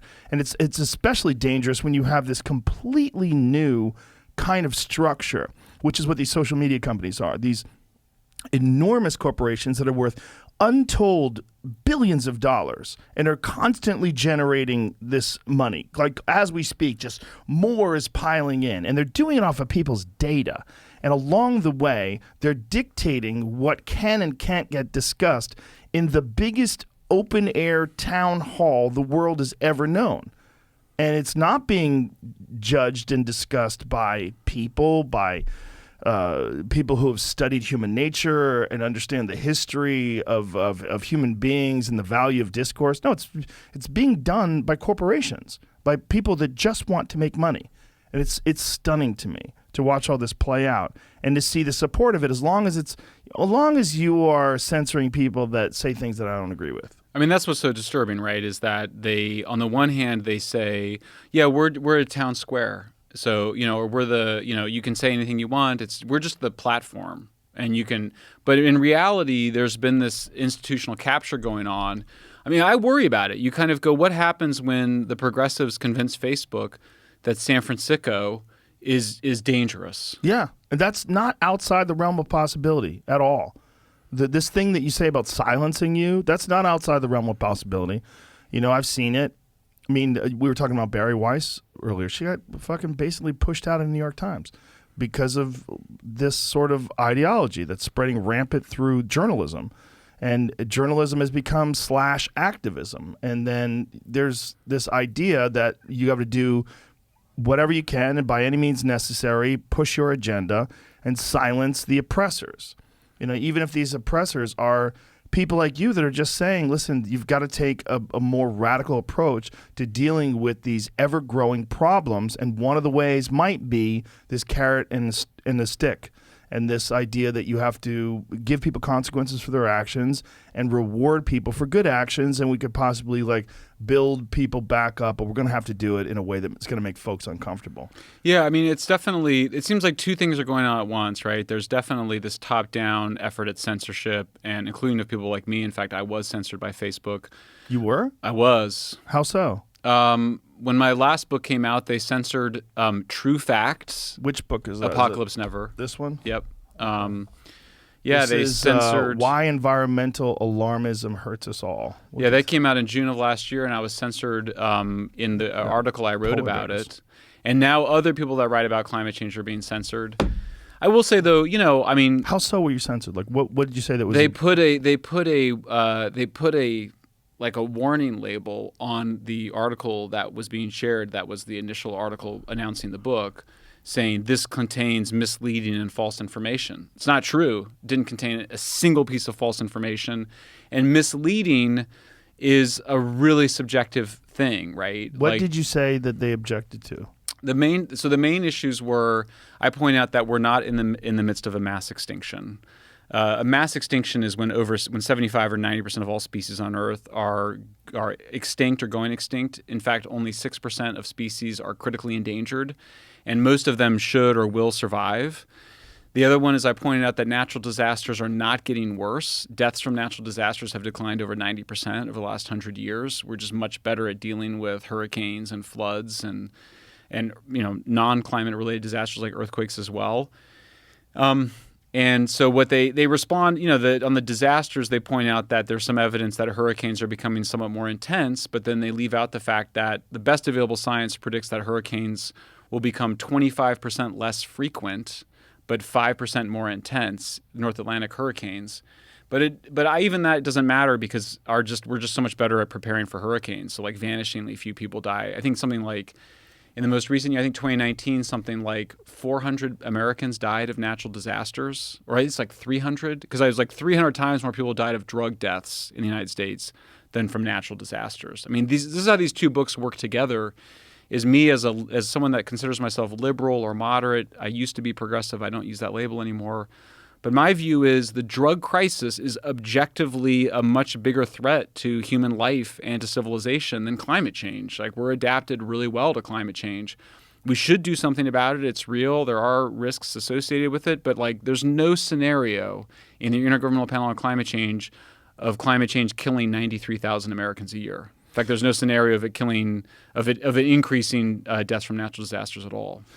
Why is it more attractive? Why is that a more attractive talking point? Because this is one of the things that you keep hearing from whether it's whistleblowers at news organizations where they're saying that climate change is the next thing. They're looking at it according to these people that are talking about it. They're looking at climate change as the next thing that's going to freak people out enough to guarantee ratings. Yeesh. Yeah. I mean, I look at so both of these books are similar in the sense that I debunk popular myths, I explain what the solutions are, and then I also explore why it is that, say, the people that say they're the most concerned about climate change oppose the main solutions to reducing carbon emissions or adapting to climate change.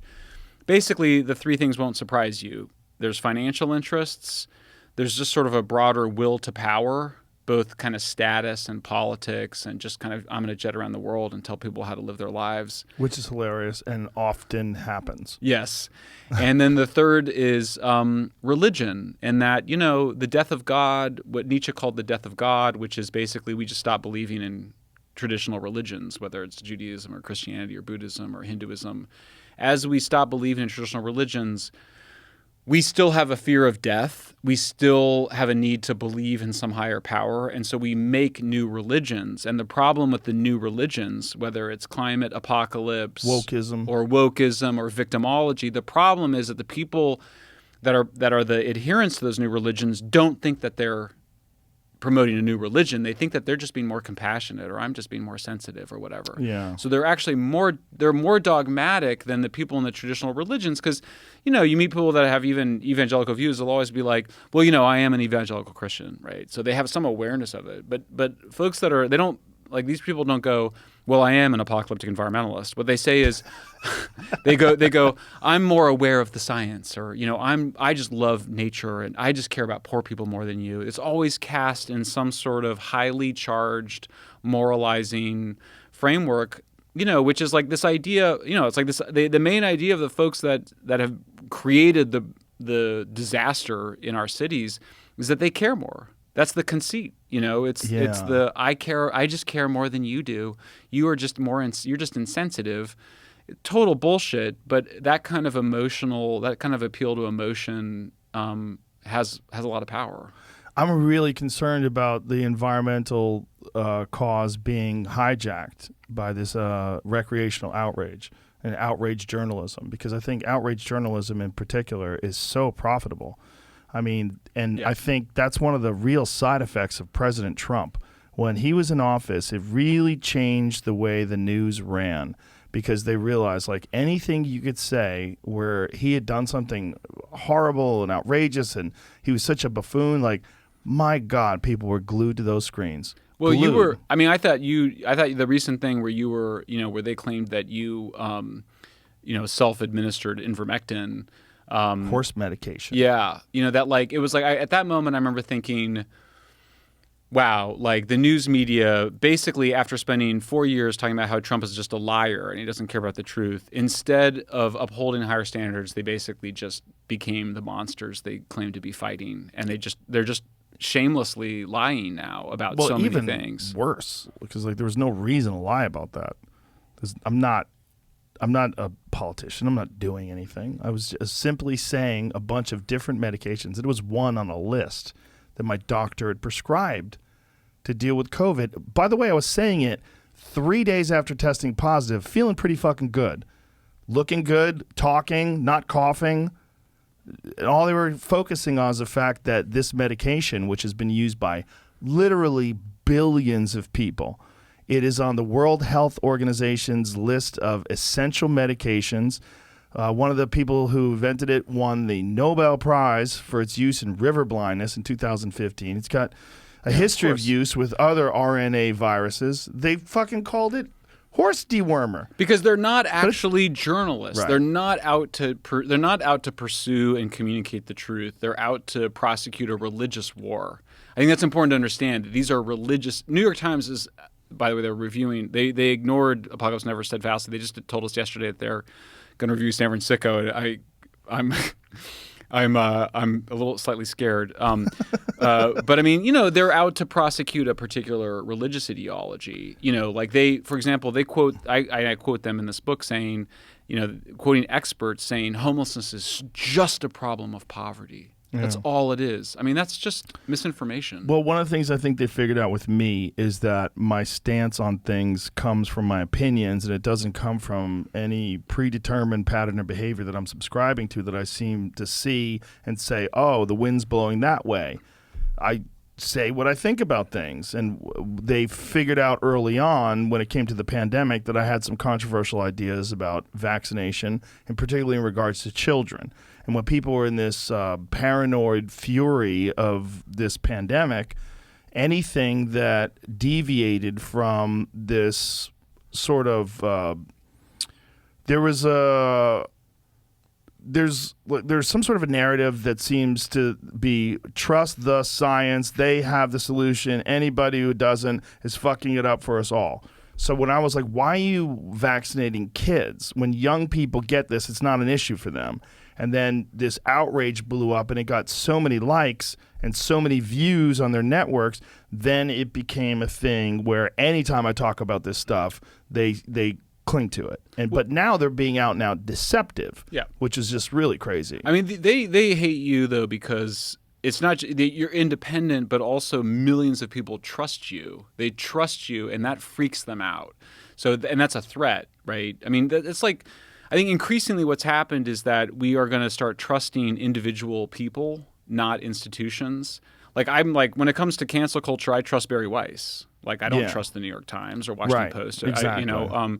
I trust you to actually introduce unconventional ideas, to consider unconventional ideas. Like, look at the lab leak thing. I mean, it was just case study of it. This is something that should have actually been seriously considered, but they just dealt with it like it's a political problem. Well, it was one of the things that I was openly criticized for. We're having Brett Weinstein on to discuss it, who's literally an evolutionary biologist, who's discussing the cleavage sites and these viruses and all the aspects of these viruses that seem to indicate that they didn't evolve through and come about through natural spillover, that they were a part of some sort of a gain-of-function research project.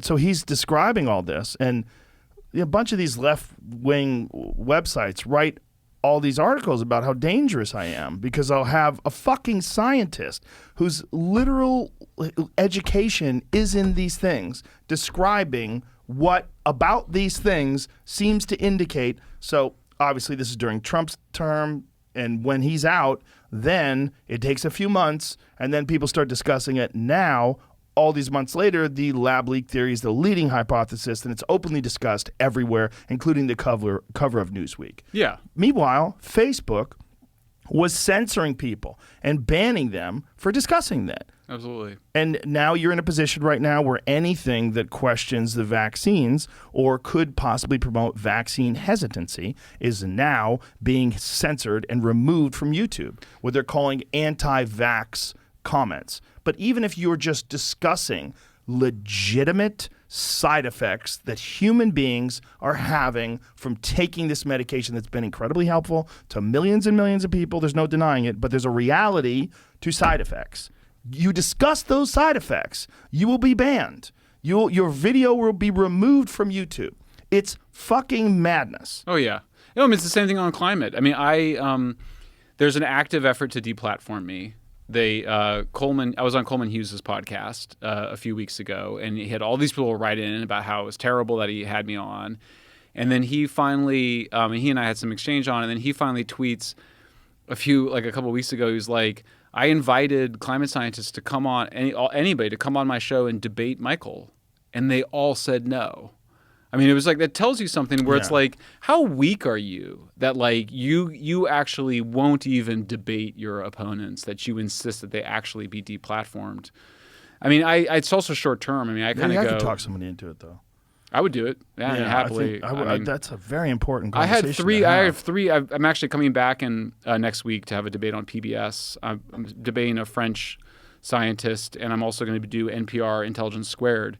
So it's like, it's ridiculous, like, you know, but it's the idea, just the instinct to try to keep divergent perspectives out of the mainstream is twisted. And it's, I mean, I got to say, every time they do it, it undermines your trust in them. It definitely does, but they, without a doubt, have a trigger finger for deplatforming because it's been so effective towards, you know, questionable people or people that are very like Milo Yiannopoulos, those kind of people, like gone. Removed from public discourse, right? Was everywhere. Now you hear nothing. Like, it's effective somewhat in some ways. It is. And that's part of the problem. It's that they have shown that this hammer works. And so then they start looking around for nails. And they just decide, you know, that's that old expression, when you have a hammer, the only tool you have is a hammer, everything looks like a nail. This is... That's what this is. I have to say it's funny because, you know, my friend Claire Lehman, who is the founder of Quillette, has been attacking the Weinsteins on the vaccination stuff.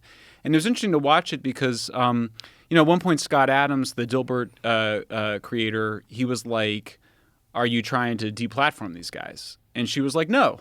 I'm trying to defeat them intellectually, you know? Mm-hmm. And I was like, this is really refreshing. Like, when you have a disagreement, like Claire's out there, I mean, and that's what I want. I want to see the argument. 100%. I want to see the argument occur. Like, what is this thing that, I mean, Claire's not demanding that Twitter stop, you know, publishing them or take them down or something. Yeah. Well, even my friend Sam Harris, who I love dearly, I think he's a brilliant person.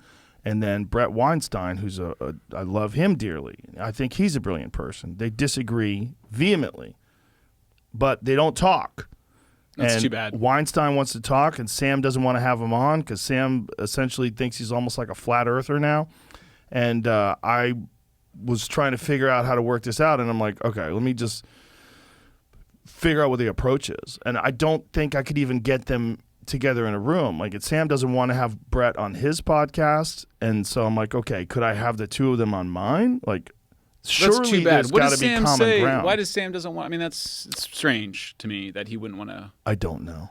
I mean, because there's like, look, I don't want to put words in his mouth. Yeah, I don't. But his position is that Brett is wildly incorrect about the efficacy of the vaccines, the dangers of the vaccines, and the effectiveness of them, and also that he's incorrect about how vaccines will select for more aggressive variants when the vaccines allow transmission, right? So being a leaky vaccine, this is the controversy, as one of the controversies that I got involved with too, because I tweeted a paper from 2015 that was specifically about how leaky vaccines, meaning vaccines that also allow transmission, like vaccines that don't necessarily 100% protect you from transmission, can select for more aggressive variants. So if there's one protein like in this vaccine that protects you from COVID, but then there are other variants that are not protected in that same way, having a mass population vaccinated will select for these variants. And Sam's position was that first of all, this variant came from India, where there's way less people that are vaccinated. But I don't think Brett's position is that it's creating these variants, but it's that having people vaccinated for that variant selects for more aggressive variants. I'm too dumb to understand who's right. Right? And I hear this conversation going back and forth, and I'm like, are there going to be mutations no matter what? And apparently everybody says there is. Like if you have like a bunch of people infected by a disease, even if there's no vaccine, you're going to have variants. You're going to have mutations. Viruses change and adapt, and you know. So it's fucking complicated shit, but it's Brett's wheelhouse. I mean, he is an evolutionary biologist. This is what he studies. So it's when he discusses it, he's not discussing it from a position where he's guessing.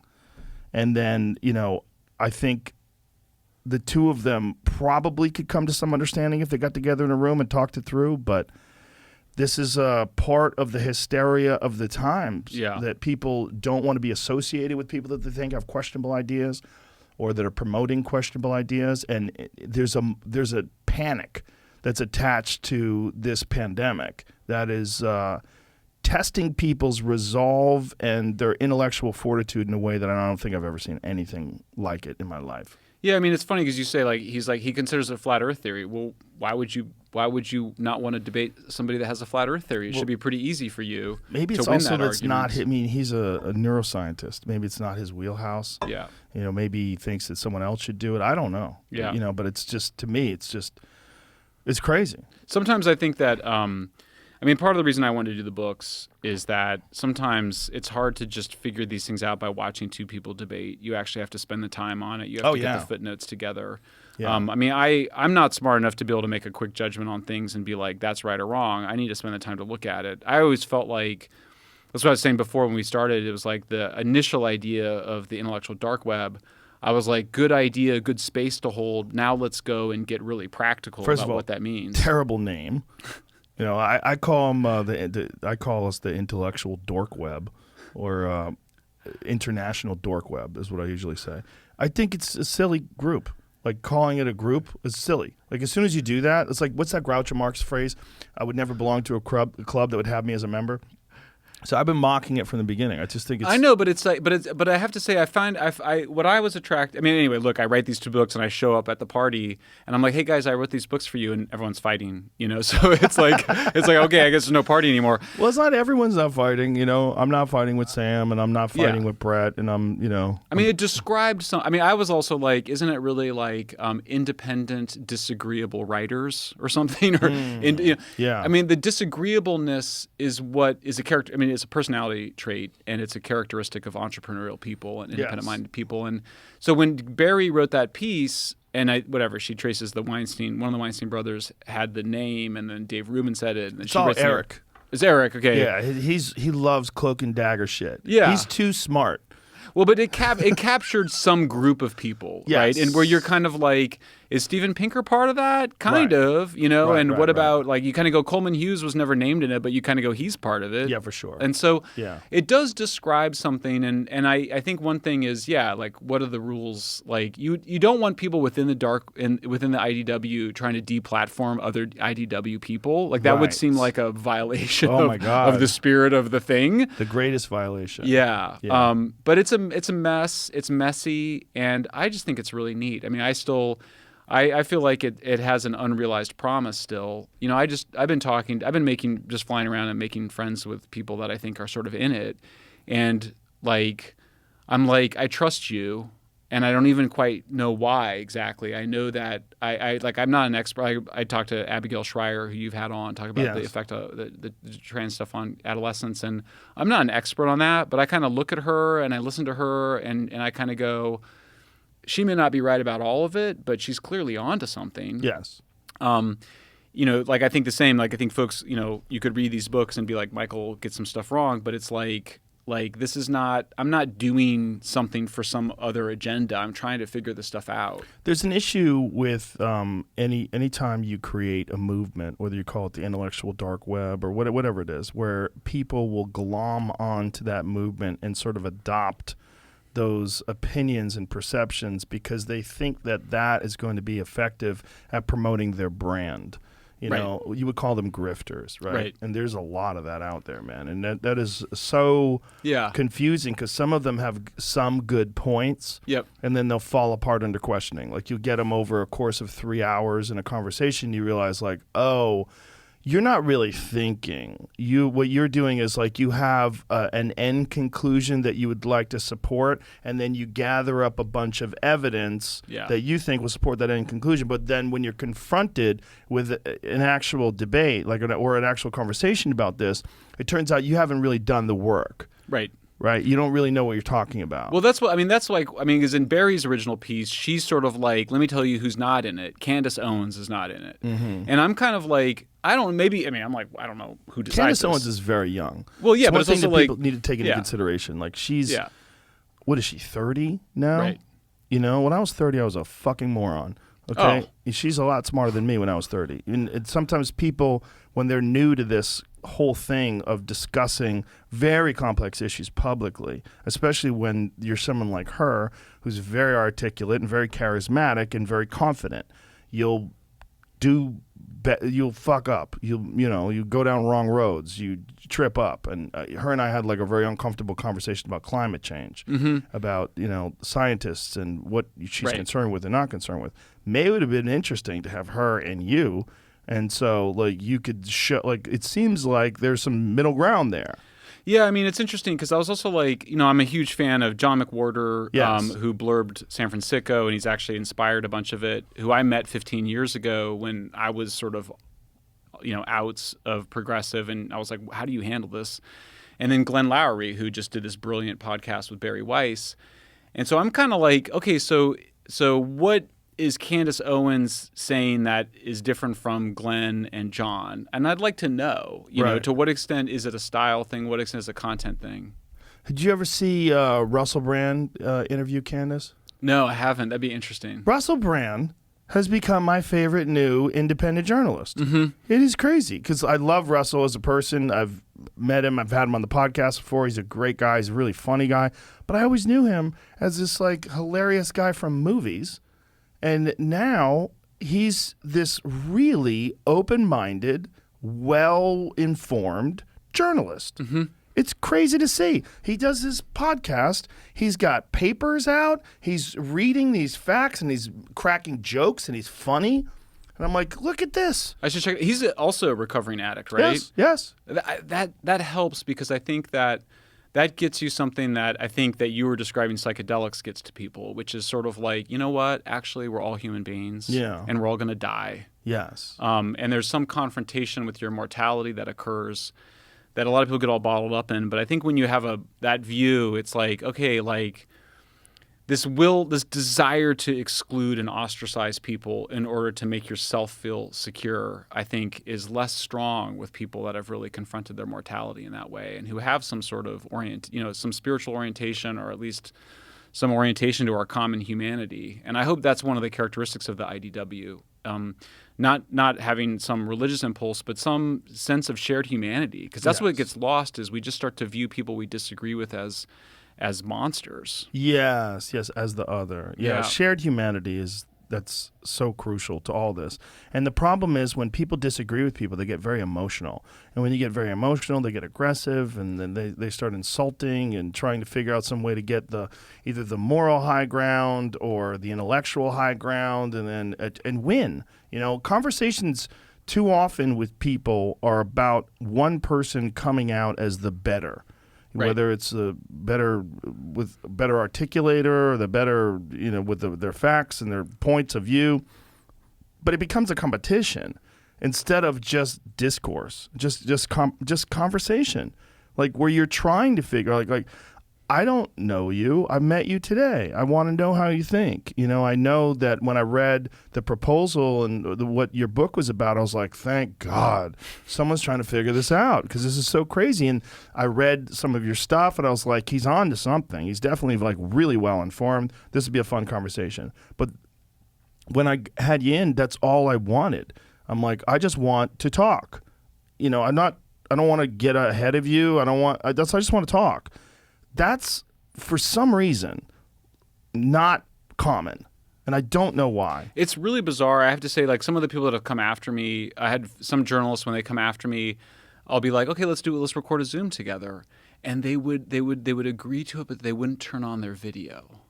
Like they didn't want to see me as a human being. They wanted to just keep this picture in their head of me as some satanic figure. And there's something about this that's so primitive and so basic. I think the other thing is being like, hey, I might be wrong. Like, and if I'm wrong, I'd like to find out sooner rather than later. Yes. I mean, these two books are both about me being wrong. I'm kind of like, I was wrong about nuclear, which I'm a big advocate of. I was wrong in some ways. I wasn't quite as wrong, but I was wrong in some ways about the drugs. And I'd like to make that something that is more okay. And I'm trying to show with I've given talks, why I changed my mind on things. It's actually, I find, because people make fun of me because they're kind of like, you made a whole career out of being wrong, and it's like, thank you, it's like, why is that? I mean, that needs to be more acceptable. That is to admitting when you're wrong. And through being wrong, you find out what is actually right. Yeah. And the only way you do that is that if you accept the fact that you are wrong. And I've said, and I'll repeat it, it's a mantra. It's a part of part of my philosophy. You can't be married to ideas. Ideas are just a thing that you examine. And if you get married to an idea and then you support it, even though like a corrupt district attorney would do, like you thought the guy was guilty, and so even though you have evidence that would exonerate him, keep prosecuting him. Fuck him. That is how people view ideas. They look at ideas as like, this is mine. This is a part of my identity. I am, I think climate change is the biggest thing that's going on and the only way to solve it is, and then they have these ideas that they espouse, they publicly discuss, and if you challenge them, you're challenging these ideas. You're challenging them. Exactly. And their ego kicks in, and the Their only way identity. people will trust you is if you admit that you fucked up. Absolutely. If you admit you made mistakes.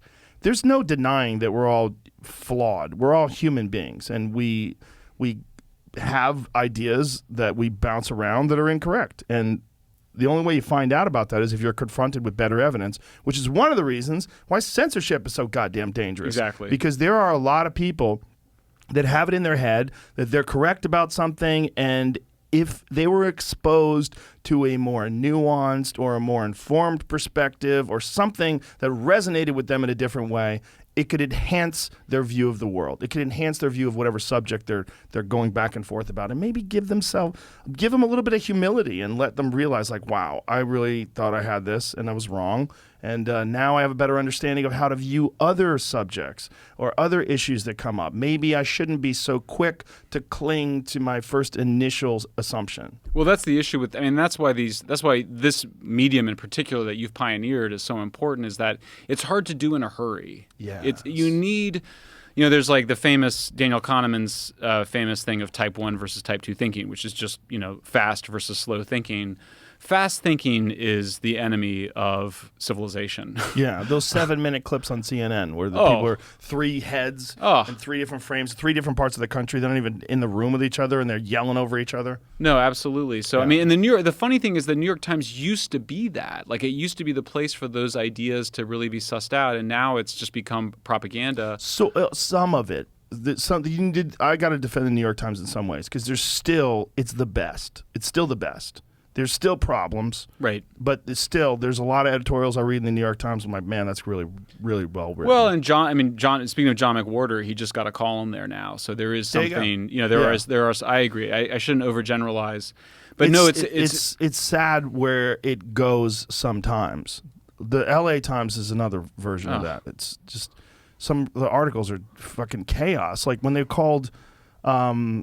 Larry Elder, the black face of white supremacy. I'm like, holy shit! Like, how can you say that with a straight face? I mean, Joe, they had a woman in a gorilla mask throw an egg at him. The LA Times did? No, I'm saying the LA Times wrote an article. Right, so but they didn't have the woman in the gorilla mask. No, but they described it as though, I mean, like if it had been a Democrat. If he had been a Democrat rather than a Republican, oh my God, that would have been like the biggest story in America. Attack ever. Yeah, right. And instead they all sort of kind of poo-pooed it, and then when we all pushed back against it, I wrote a long column about it. We all pushed back against it. LA Times kind of wrote about the people who expressed their concerns as though we were like some anthropological oddity, and like referring to us as I'm not a conservative, and they were just like conservatives raised this concern about our media coverage as though it was some bizarre troll or something. Conservatives. That's the other thing. When they just immediately attach you to a clearly, in their eyes, objectionable viewpoint, like right away dismiss you. It's funny because when I saw John McWhorter, when I met him for the first time, it was 2005, and I was like, they call you a black conservative, but when I read your stuff, like it actually seems kind of liberal, and he just goes, black conservative is just what they call people that are black who don't support racial preferences. And I was like, oh, okay. It's just a word that you give to people that you disagree with at this point. We need way more distinctions in this country when it comes to politics. That's one of the things that Holland has that we don't. I mean, don't they have like, how many parties do they have over there? There's many, many parties, right? Yeah, for sure. And it's also like left and right is only one part of it, right? Yeah. I mean, there's a view of government. There's also a view of personal liberty. It just cuts a lot of different ways. I mean, I've struggled with it too. Like, I've had people call me idealistic, practical idealist, which is about as close as I can get to something I like. Because on the one hand, if you bifurcate it too simply, and this is what everyone's into Thomas Sowell right now because Thomas Sowell's like the man of the hour. But like Thomas Sowell wrote this famous book where he's like, there's basically utopians, and then there's sort of conservatives. And I was like, I don't think that the Dutch approach to drugs and homelessness, I wouldn't call that either utopian or fatalistic, which is to say, the more fatalist view kind of goes, yeah, there's always going to be losers in society, and there's really nothing you can do about that. The Dutch are like, no, actually, you can make progress and have people's lives improved without it being utopian. Yeah. And so I don't know where that is, but for me, that kind of captures it. I don't want to be utopian, but I want to improve things, and I want to be practical about it. Yeah, there's I've been labeled a right-wing person so many times it's impossible to count. I can't say how many times on this podcast. My parents were hippies. I am left-wing. I might look like a meathead, but I lean left on almost every subject except gun control and a few other things, just because I know people. And my opinion on human beings is you should have protection because things can go horribly wrong and you could be in a position where you can't defend your family. And this idea that guns are always used for violent crime and the safest thing to do is to take away all guns, that's horseshit. That's horseshit. That doesn't line up with what I know about law enforcement. That doesn't line up with what I know about human nature. And this, you need to be able to protect yourself. If you have a family, you need to be able to protect yourself. You should teach my kids know how to shoot guns. I taught them how. I showed them how. I showed them gun safety. And I think that's important for human beings. I don't think that's a left or a right issue. That's a protection issue. If you want to ignore all the violent crime that exists in this country and not protect yourself from it, and you have this sort of like ridiculous idea that you're going to be exempt from it, I think that's crazy. That's about as right-wing as I get. Yeah, I mean, on guns, I had a friend of mine, a high school buddy of mine, who was shot in the head by a guy with a gun in the law office. And so I've always been... In a law office? Yeah. The guy was on the losing side of a negotiation. He was so pissed off at my friend, who was a successful attorney, that he shot him in the back of the head. And what was How do you upsetting get about a it. gun into a law office? Well, I mean, they didn't have metal detectors or anything. But it was upsetting to me because his brother points out, my friend's brother points out, if the guy was short and my friend was big and strong, and like the guy couldn't have taken Mark down, my friend, with his fist or a knife, only a gun could do it. So I'm always looking for solutions to that problem. I do think a lot of the gun control stuff has been a way for progressives to try to address violence in the inner city without having to deal with the awkward fact that a lot of it is among young African-American men, and they don't want to talk about that. It's an issue we need to talk about. I point out that, 30 times more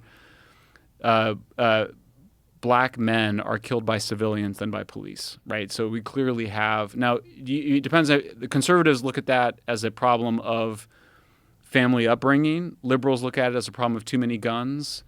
That's an area that I think is absolutely ripe for some fresh thinking. Yeah, how do we deal with these problems? I have a conglomeration of opinions on that. I don't think it's a problem of too many guns. I think it's clearly a problem of the echoes of slavery and then of redlining and then of just decade after decade of impoverished communities that are overrun with gangs and crime, and no one's done anything to stop it. No one's done anything to improve it. You have people growing up in these environments. They imitate their atmospheres. They're used to people in their family going to jail. They're used to people and people get accustomed to these things.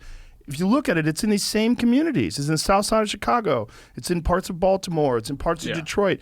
It's a recurring theme decade after decade. I had a guy on back in the day that was a former police officer in Baltimore, and one of the things that he encountered, they were going through some old files, and he found like an arrest sheet from the 1970s that was showing all the various crimes and where they were located, and it was the exact same crimes in the exact same locations that he was dealing with. And it just like the futility of it all hit him like, holy shit, like this is a systemically broken place. Yeah, and we know that more police in those neighborhoods reduces homicides. Yeah. We know that this is like I summarize it in San Fransicko.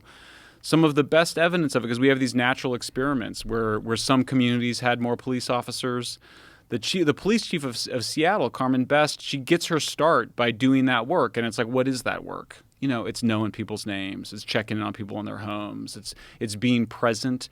Because we know that what drives up – we saw a big homicide spike after the George Floyd protests, just like we saw a big homicide spike in 2015 after the Ferguson protests.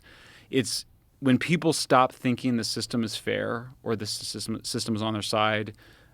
It's a hard argument to make, but a lot of people – where all the criminologists end up going, they kind of go, it's viewing the system as unfair that actually – leads to more homicides. And then it's compounded by the fact that the police are terrified and they don't want to enforce laws anymore because they don't want to wind up being the next person that's in some viral video or... You got it. It's both things are going on at the same time. On the one hand, the young men are emboldened and are angry and cynical about the system.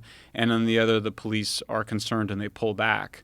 So, I mean, that's, it's funny. The New York Times, speaking of the Times, their coverage of this, they acknowledge that this is the basic dynamic that's been occurred. It's called the Ferguson effect, but they kind of bury it a bit. They kind of go, well, COVID, it's like, well, okay, but we didn't have COVID in 2015, and they kind of go COVID and they go, and more guns were purchased. Yeah, but more guns were purchased like in March of 2020 when the pandemic hit and all the killing started in July or June and July, right? So, they are starting to acknowledge it, but I do think the discomfort and the unwillingness to talk about that particular difficult issue has contributed to the insistence that it's all just racism, it's all just structural racism, that we can't talk, or too many guns, and that we can't talk about all of the other factors that we know play a role in homicides. Yeah, that's the problem is these sanctioned opinions that you have to have if you're a conservative or if you're a liberal. You have to have these sort of sanctioned perspectives on each individual issue, and a lot of times they're not right.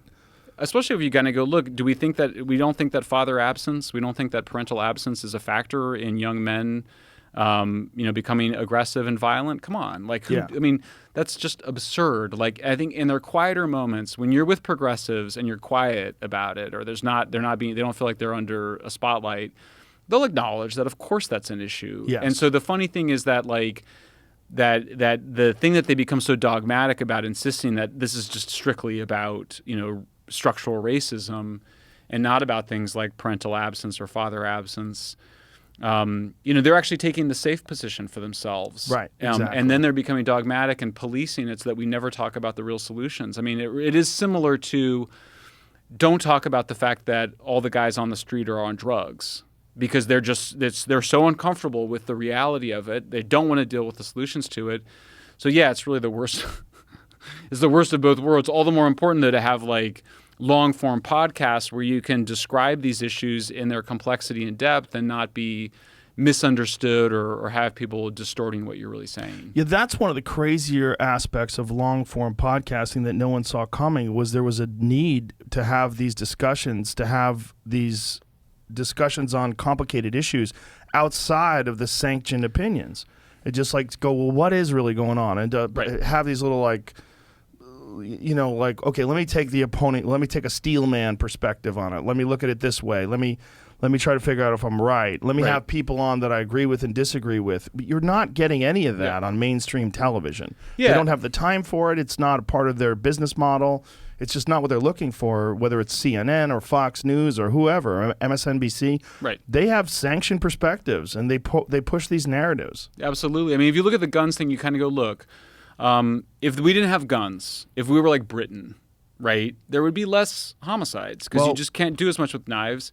On the other hand, how are we doing in terms of getting, like, we're not making any progress in either getting rid of guns or in bringing back fathers into a lot of those homes. Okay, Right. So can we just all acknowledge that we've failed on this particular question for the last 50 years?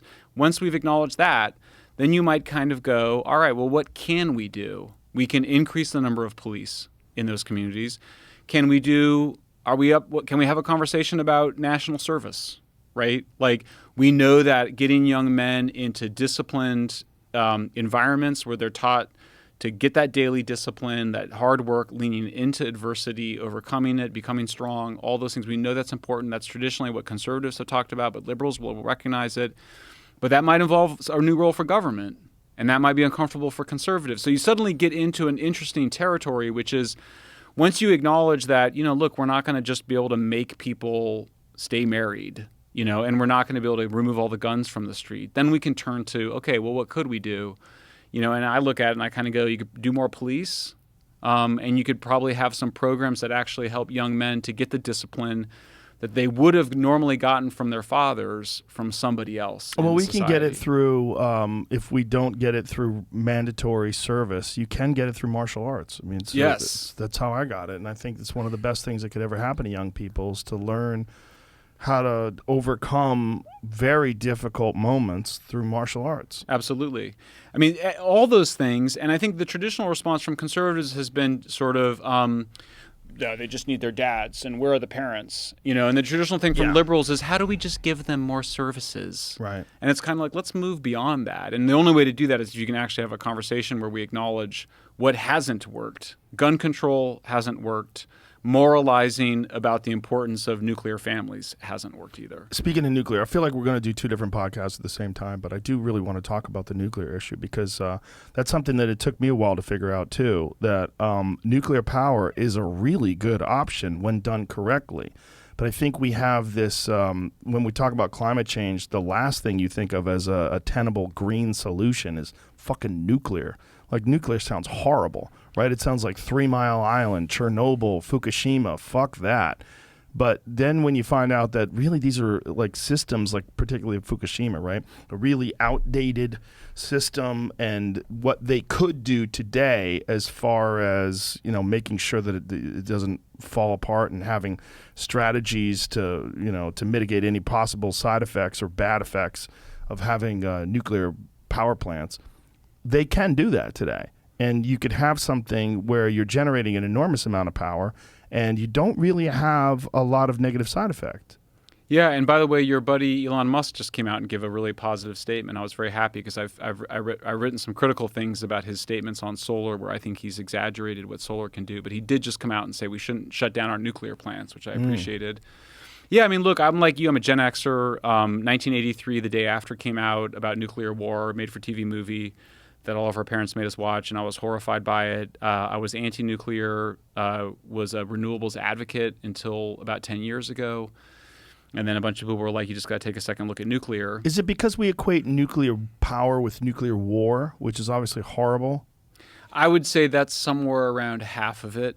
I would give it about half. Because when people go, oh my God, the word, I just think some of that is that. And we also know that it's strongest among boomers, then Gen Xers, less among millennials, and even less, like Gen Y and Gen Z. My son's 22, but like the kids in his generation are like, yeah, like why is everybody worried about nuclear? I'm like, you should come back to the early 80s with me. It was pretty terrifying. Come to Chernobyl and see wolves with 3 heads. Well, the funny thing about Chernobyl, I mean, this is the thing about, so then the accidents, all right? So the one question is, were there a lot of accidents? Not really, not if you consider that it's a totally new technology that these guys are just, trying to learn how to use. If you look at if you look at miles traveled on jets, it just goes way up from 1945 to World War II until today. You look at, crashes, they go down. We're just getting better at using the technology. So people like to focus on the actual machines, but actually it's been the human factors that have made nuclear safer over the years. And then the other thing is just that radiation, we're hit by radiation all the time, right? So the sun is radiating on us, the atmosphere is radiating on us. We're getting granite. I'm from Colorado, which has much higher levels of radiation than other parts of the United States, but we have lower rates of cancer. So there's just people exaggerate. Is it the elevation that you have more radiation? It's the elevation, and then the uranium, naturally occurring uranium in the granite. Really? Yeah. Whoa. Yeah. People look at radiation as like a constant bad word because we know radiation equals poisoning. And there was some really bad science that was done where they were like, there is no safe dose of radiation. That's absurd because we're surrounded by radiation all the time. And low levels of radiation, we see like the Colorado example, we see no impact. So even these disasters, Chernobyl, I document here, best available science suggests around 200 people total will die from Chernobyl over an 80-year period. So that means the 50 firefighters and others who put out the fire, and then another 150 deaths over a lifetime. That's hardly anything. 6 million people have their lives shortened every year from ordinary air pollution. Nobody died at Fukushima. Nobody died at 3 Mile Island. I mean, these were bad industrial. No one died? Nobody. Really? Yeah. At Fukushima? Nobody. I thought workers were fucked. I thought the people that went in there to clean up, there was like this understanding that they were not going to survive. There was at Chernobyl, there was a cleanup operation where those workers were impacted, and they did see some impacts. But not at Fukushima. Like how you say impacts. You sound like a spokesperson for nuclear energy. Okay, I mean, because it's not deaths. It's like it's just other health impacts. Yeah, and I do consider myself a champion of the technology. I think it's been badly misunderstood. I think it's sort of a Cinderella technology. It's like, it does a lot of hard work for these countries. Europe is experiencing big price increases from shortages of natural gas right now. They should have had a lot more nuclear plants operating. So one of the main reasons to have it is just it's always on, 24 hours a day, 7 days a week. The sunlight and the wind are like your spoiled stepsisters. They only produce power when they want to. They're weather dependent, and so you always have to have power plants running to back them up. The fear is that the waste will last forever, right? The waste has a half-life of like 150,000 years or something, right? Yeah, I mean, that's a funny one because, of course, like what about the waste in your solar panels? How long will that last? Like one of the pieces, the toxicity in your solar panels includes heavy metals like lead. Well, lead is always toxic. It doesn't stop being toxic. And is it as toxic as nuclear waste? In some ways, it's more toxic because we don't actually have a solution for it. We just send it to the landfills. So as soon as you rip the solar panels off your house, the way they do it is the workers will go up on your roof, they'll rip the solar panels off the top of your house, and they'll often just chuck them into a cardboard box on your driveway. As soon as they're chucked into the cardboard box, they become hazardous waste because they have the dangerous materials that can become dust. The New York Times did a big piece about solar panels and batteries being dumped on poor African villages. So, we don't have Yeah, I mean, basically what Europe does is it sends solar panels at the end of their life to poor African communities, and then they don't have any waste disposal for those heavy metals. It's a similar problem for all electronics. They just send them to the communities and as donations, charitable donations. No. Yeah. Really? Yeah, it's called the secondary market for solar. Oh yeah, that's the New York Times piece. Oh my God! Electronic marvels turn into dangerous trash in East Africa. Holy shit! And by the way, that piece came out a year after I did a big piece, and I took so much shit for the piece I did on. Everyone was accusing me of exaggerating, but folks, it's a nightmare. People just listening, please Google this New York Times article just to see the image. It says a garbage heap in Salam, Tanzania. The country in recent years has enjoyed increasing wealth and prosperity, but also an increase in electronic waste, which is often improperly disposed of. And we're looking at this just giant heap of old laptops and electronic shit. Yeah, because they take it apart to get at the valuable materials inside of it, and that often exposes people to dangerous chemicals. Fucking wow. So contrast that to nuclear waste, which is all totally contained. All of the nuclear waste in the United States can fit on a single football field, stacked 50 feet high. Really? Absolutely. It's never hurt anybody. One football field? One football field. We could sacrifice one football field. Civilian nuclear waste. Look at all that shit. Yeah. Understanding how to handle e-waste in the standalone solar sector, Africa Clean Energy, and there's just piles of like electronics. Or Jamie, if you Google complete case for shit. nuclear, look at this shit. You'll see the nuclear waste. Oh, yeah, I was getting there, but it's what. Oh yeah, sorry. You can only Google one thing at a time. It's crazy to look at all that stuff. It's like mountains of old TVs and microwaves and shit. Yeah.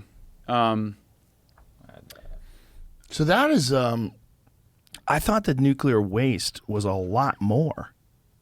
It's shocking. I mean, it's just here's the way to think of it. Like this amount of uranium. So you're holding up a cup. Yeah, I'm sorry. For This amount of yeah, like a cup or a Coke can of uranium is enough to provide me with all the energy I need for my entire life. Whoa. It's called energy density. So the energy density of the fuel determines the environmental impact. So after that is fissioned, after the atoms are split and release heat to create the electricity or other forms of energy, then it comes out as waste, the same volume. It's actually technically a tiny little bit less volume because some of the atoms have been split. But basically that same Coke can of uranium comes out, and that's it. And all you have to do is store that. From a waste perspective, that is the reason nuclear is the best fuel for the natural environment is because it produces so little waste and requires so little natural resource. Here's the way to think about it. You want to reduce natural resource throughput in anything that you're doing. You want to, and using energy is good. This was one of the things that bad environmentalists confused people around. Energy is not bad because actually energy can reduce your use of resources.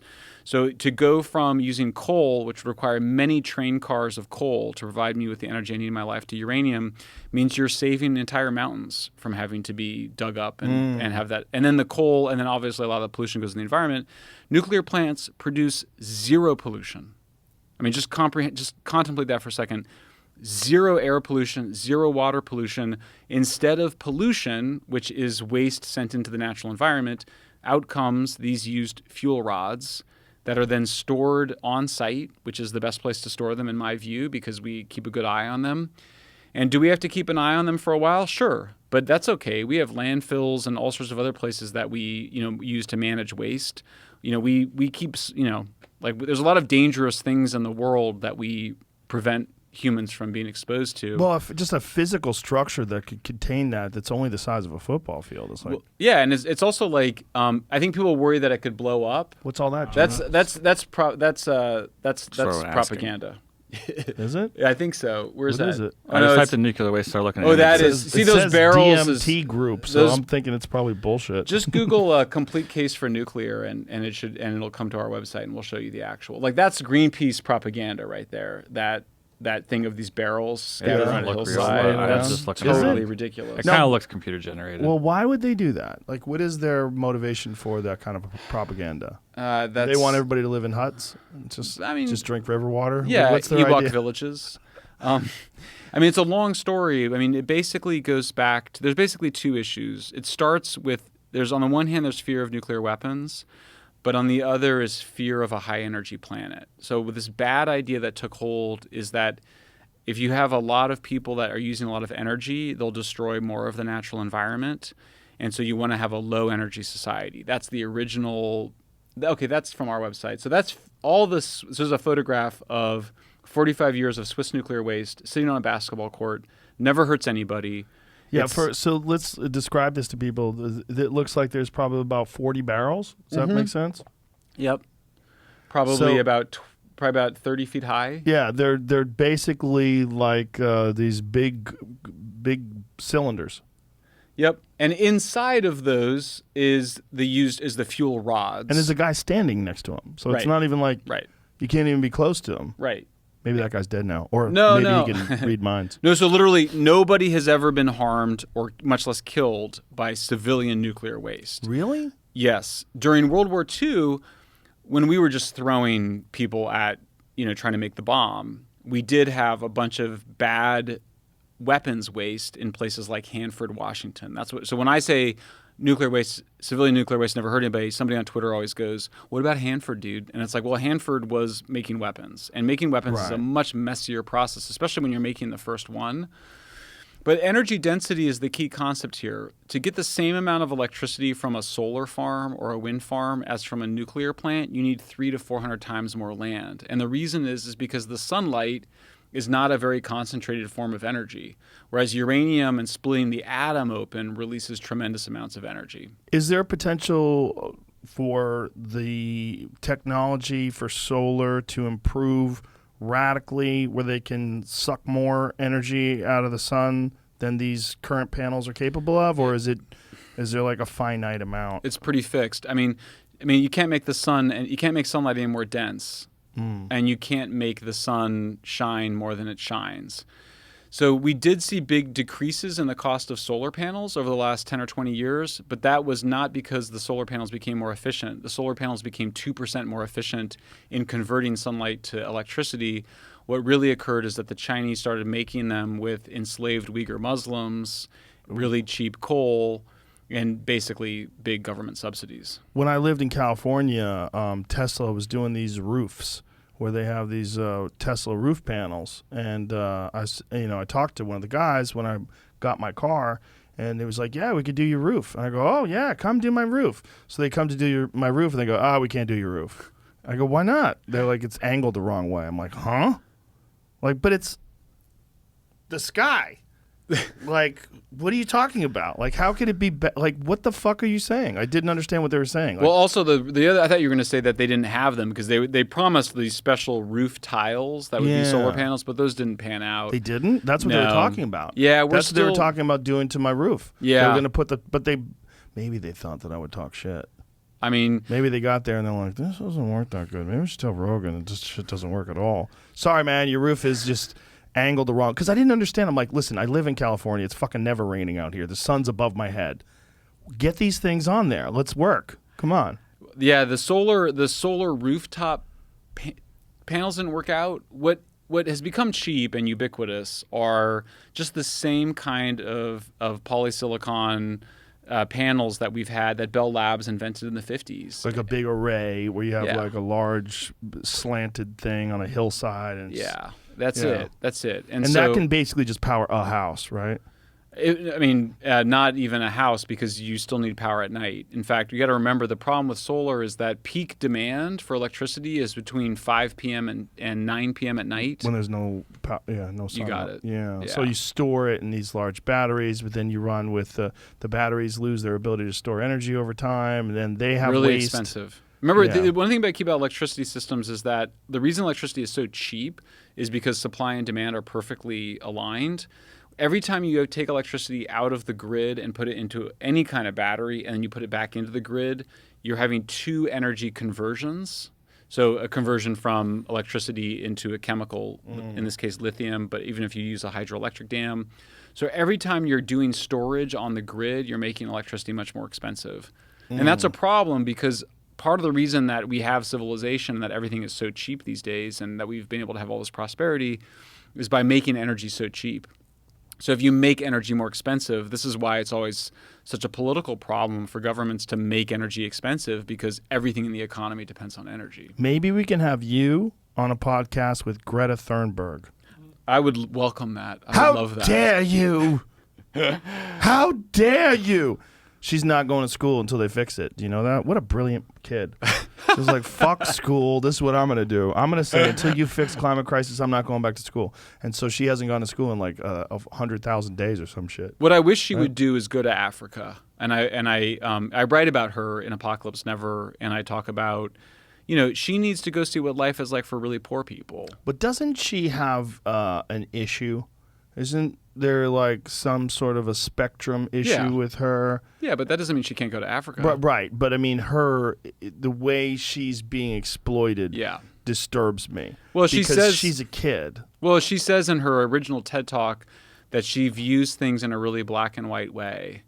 And so she goes, so therefore, climate change, we just have to stop emitting carbon. It's just that simple. And it's like, well, but it's not, obviously. It's like obviously. Climate change is a byproduct of our successful development because we use energy. And then it's like, okay, well, then she should be really pro-nuclear, right? Well, no. She's from Sweden. They get 40% of their electricity from nuclear plants. It's this beautiful program. Sweden's basically all set in terms of its electricity grid because it's mostly nuclear and hydroelectric dams. And that was Sweden, all of the... was that Sweden? No, that was... I forget. I forgot what city. Jamie what country that was. What is it? The picture? Yeah. That was Sweden's 45-year. Oh, it was it Sweden? Sweden? Swiss nuclear. No, Switzerland. Switzerland. Switzerland. Yeah, Switzerland. I'm sorry. Okay. Yeah. But this, so she said then a couple of years ago, she goes, because she was getting, because of our movement, we've been demanding nuclear as a solution for climate change. She's been getting asked about nuclear. So Greta, do you support nuclear? And she goes, I know some countries may need to do it, but it's too expensive, dangerous, and slow. Why are they asking a little kid? I mean, what is she? How old is she? I think she's 19 now. So she's been in the public eye doing this for 4 years now, something like that. Wow. That is so wrong. It's Well, really crazy because you're talking about super complex issues. I don't think she's formally educated in any of these things, right? She's got, she has, my view is, because I had a lot of people were like, they were playing this double game, which is like Greta Thunberg demands this radical action on climate change, and then you would be like, those radical actions aren't great, what she's proposing, and then people would be like, how dare you pick on a little girl? It's a double game, right? So in Apocalypse Never, I treat her as an adult. She's an adult. She's taking adult positions, and I think she has to hold responsibility for those positions. So, right. She's got her scientific advisors are low energy people. They want a low energy world. They're anti-nuclear. And so I think she has to take responsibility for the people she chooses to surround herself with. My concern, with Greta, I think what you have to remember is, why did European journalists and governments decide to get behind a teenager? Like, what does that say about European civilization? Why do you think they did that? I haven't totally worked it out. I mean, she's sort of a Joan of Arc kind of figure. She's like a young warrior. I think a lot of the European demands on climate change have to do with Europe asserting its power globally at a time when its power is declining. The United States, even though China is rising, the United States is still the main rival to China. And so you end up still, some people are like, it's a multipolar world. In some ways, it's just back to U.S. versus China, and hopefully, Europe get on the right side of that. Russia's there, whatever. But if you talk to a lot of political scientists, you kind of go, yeah, it's China versus the United States, and Europe is a little bit like, where do we fit into that, and where is our role? So climate becomes a way for them to assert. Because remember, the conceit, it was always nonsense, was that a bunch of diplomats at the United Nations were going to do a treaty that would determine how every country in the world produced energy. Like, when you think about it for more than 5 minutes, you're like, that's ridiculous. Countries are making energy is so fundamental to like your nation's security. We're seeing it right now where basically Asian countries in Europe are competing over limited natural gas supplies. Because if you don't have enough natural gas, you get coal. Look what happened in Texas in February, right? If you don't properly take care of your energy system, people die. Yeah. It's a national security imperative. So the idea that a bunch of, frankly, dilettantish diplomats were going to seize control of the global energy economy was always fairly ridiculous. So you're clearly in the realm of fantasy, not reality. Michael, I enjoyed this conversation very much. I really Me did. too, Joe. It was It's a everything pleasure. I hoped it would be and more. Ladies and gentlemen, please go buy his books. San Fransicko and Apocalypse Never, available now. Did you do the audio version? Unfortunately, I mean, whatever. Fortunately, unfortunately, they didn't let me do the. Those they didn't let me do the audios. motherfuckers. Why not? They always screw that up. I want to hear it from, especially after listening to you on a podcast. I want to hear your words, not some fucking actor guy. Well, I have a third. This is a trilogy, by the way, on sort of how civilization destroys itself. So, so hopefully they'll let me do the third one. Okay. What's the next one going to be? I am taking Ryan Holiday's advice, and I'm not going to talk about a book I haven't written yet. Good call. All right. Social media?